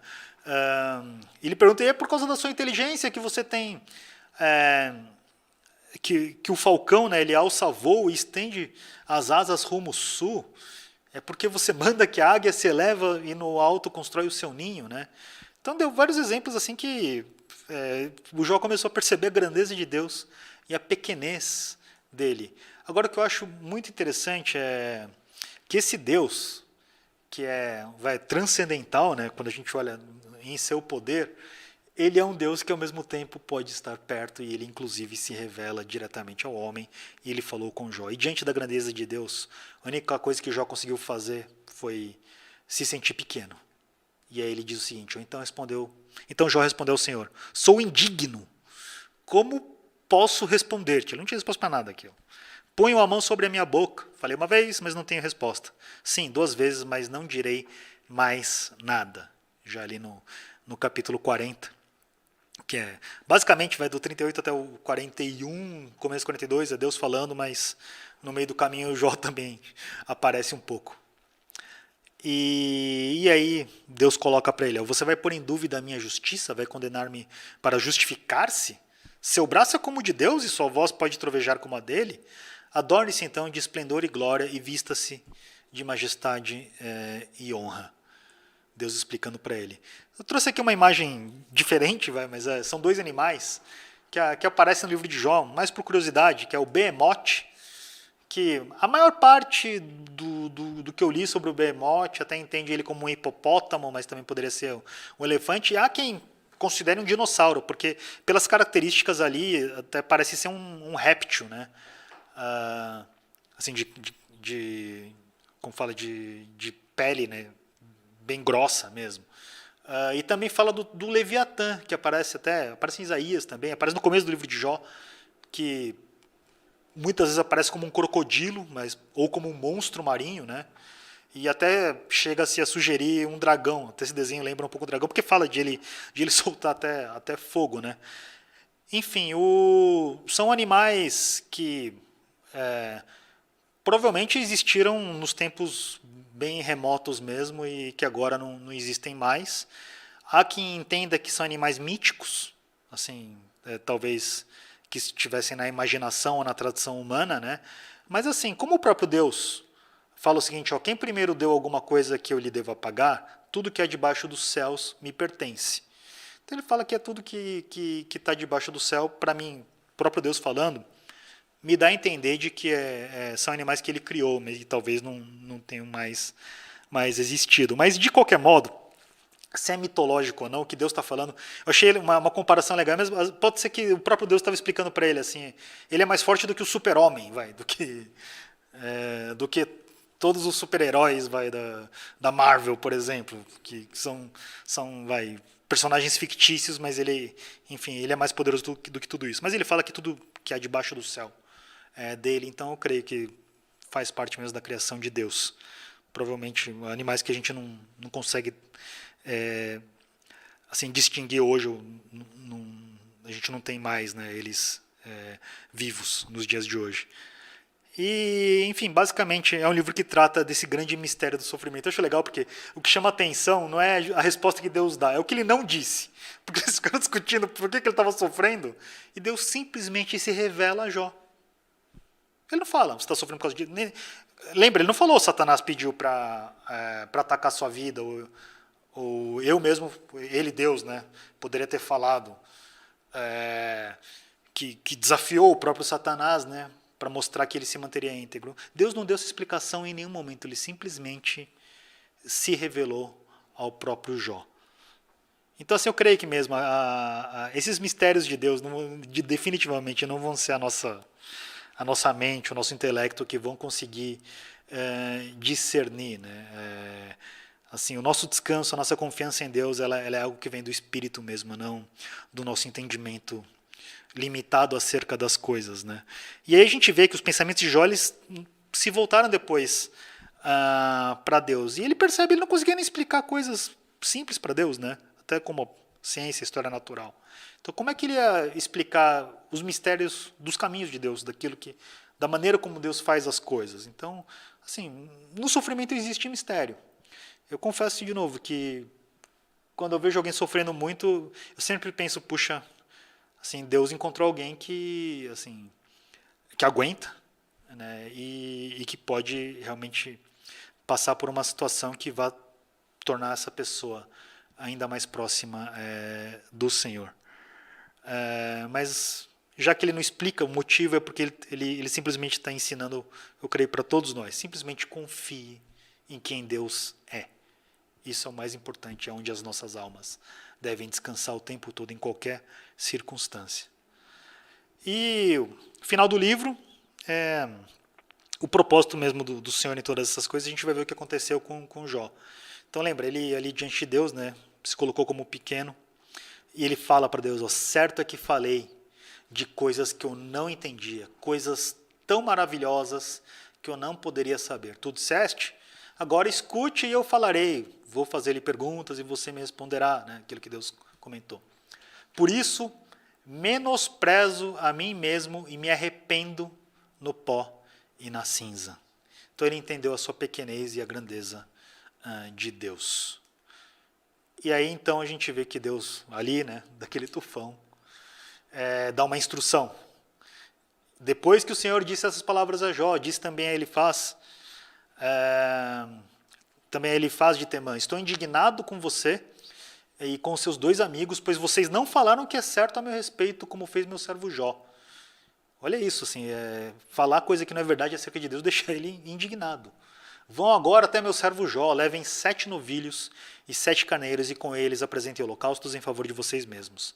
Meu servo Jó orará por vocês, eu aceitarei a oração dele e não farei com vocês o que vocês merecem, olha o que ele fala, hein? O que vocês merecem pela loucura que cometeram. Vocês não falaram o que é certo a meu respeito, como fez meu servo Jó. Realmente Deus não se agrada de que a gente fale algo do caráter dele que não seja verdade. E foi dessa maneira que os amigos de Jó haviam se pronunciado. Mas pelo menos eles seguiram as orientações de Deus, né? Então, começando ali pelo mais velho que ele faz, né? Ele faz de Temã, Bildade de Suá, Zofar de Naamate, fizeram o que o Senhor lhes ordenara, e o Senhor aceitou a oração de Jó. E depois que Jó orou por seus amigos, o Senhor o tornou novamente próspero e lhe deu em dobro, tudo o que tinha antes, depois que ele intercedeu pelos seus amigos. Quanta coisa a gente pode tirar de tudo isso, né? Mas a gente vê que naquela situação, a instrução que Deus dá para Jó é que ele que foi tão acusado, fosse ele então que intercedesse, ministrando mesmo um perdão, com toda essa generosidade, né? A gente vê que realmente aquele que muito semeia, muito acaba colhendo. Não necessariamente na parte material, né, que é o que aconteceu aqui, mas assim, como essa é uma oferta que eu creio que agrada a Deus, que a gente seja generoso, principalmente em perdoar. Ele intercedeu pelos seus amigos, o Senhor os perdoou. E aí, lembra, 7.000 ovelhas, agora 14.000 ovelhas, 6.000 camelos, 1.000 juntas, ou 2.000 bois, e 2.000 jumentos. Essa, então, foi a prosperidade de Jó depois daquilo que aconteceu. Mas eu acredito que a grande riqueza de Jó aparece ali em Jó, capítulo 42, versículo 5, quando Jó declara, eu te conhecia, depois de Deus se revelar verdadeiramente para ele. Jó fala, eu te conhecia só de ouvir. E ele continua, mas agora os meus olhos te veem. Eu creio que essa riqueza é maior do que qualquer outra coisa. Ele entendeu que aquele Deus tão grande, aparentemente inalcançável em sua grandeza, ele desejava se revelar, e que gloriosa é a revelação da pessoa de Deus, dessa pessoa cheia de misericórdia, compaixão e graça. E é curioso também, tem até mais um aspecto de revelação que eu acho bem interessante no livro de Jó. Porque a palavra fala que ele... lembra que a gente leu agora o versículo que diz que Deus deu em dobro tudo que ele tinha? Então, lembra, ele tinha 10 filhos, né? 7 filhos e 3 filhas. Quantos filhos ele teve agora? Mais 7 filhos e 3 filhas. Assim, eu creio que aqui tem uma revelação importante, e talvez seja a primeira menção, ou a menção mais antiga, sobre a ressurreição. Por quê? Porque eu creio que a gente vai ter a oportunidade de ir lá na glória encontrar, então, os 20 filhos de Jó. Os 14 homens, 6 mulheres. Uns descansaram um pouquinho antes, né, porque o telhado da casa caiu, mas depois ele teve ainda esses outros 10 filhos. Então é realmente uma revelação sobre a ressurreição. Então, assim, só resumindo essa conclusão do propósito de Deus para Jó, a gente até falou bastante num outro slide parecido, né? Mas basicamente, assim, eu creio que revela tanto o caráter de Deus, né, quanto o caráter de Jó. Talvez aquela ideia de que ele pudesse se justificar como ele tentou. Na verdade, não há um justo sequer. Então, com certeza ele tinha um procedimento ótimo. O próprio Deus deu testemunho dele. Mas ele não poderia se justificar. Então o caráter dele ainda assim não estava em condição, à altura de Deus, né? E a gente já falou sobre isso, mas a lição objetiva é essa. Confiar em Deus mesmo que a gente não entenda.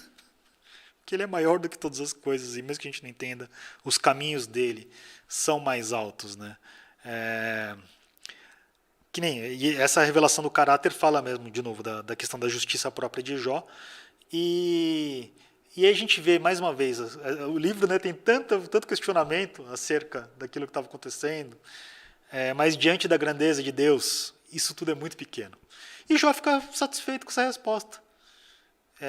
Eu creio que Deus mostrou que a pessoa dele é muito mais importante do que qualquer coisa que ele venha passar nessa vida passageira. Então, de novo, por isso que eu vejo como grande riqueza, né? Os olhos enxergarem Deus em vários aspectos e ter a profundidade dessa revelação. Olha que coisa bacana, está lá no Salmo 119, versículo 71. Foi-me bom ter sido afligido. O escritor do Salmo 119, provavelmente Esdras. Foi-me bom ter sido afligido para que aprendesse os seus estatutos. Então, e esse cara também, se foi Esdras mesmo, eu creio que foi ele que escreveu o Salmo 119, também foi um homem, assim, digno de grandes elogios, entre os homens, e ele reconhece que foi bom ele ter sido afligido em algumas circunstâncias, né? O próprio Senhor Jesus falou, muitas são as aflições do justo, né? Mas tem de bom ânimo, eu venci o mundo. Ele venceu em nosso favor. Então, pessoas boas também passam por tempos difíceis e pode ser até uma provisão de Deus que produz coisas ainda mais preciosas, como a gente vê desde o Antigo Testamento, numa história tão antiga como a história de Jó. Aqui a gente tem algumas referências só de onde a gente buscou algumas informações. E olha, tinha até mais um minutinho aqui. Deus abençoe os irmãos, que o restante da semana seja cheio de graça mesmo e da misericórdia do Senhor.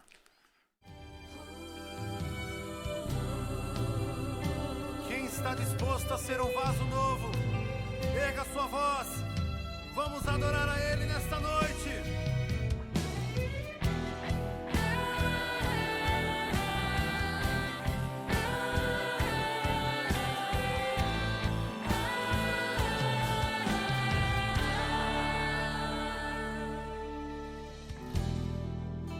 Tu és minha canção e eu te louvarei e eu te adorarei. Me renderei a ti pra te conhecer e pra te dizer: te amo, Jesus, te adoro.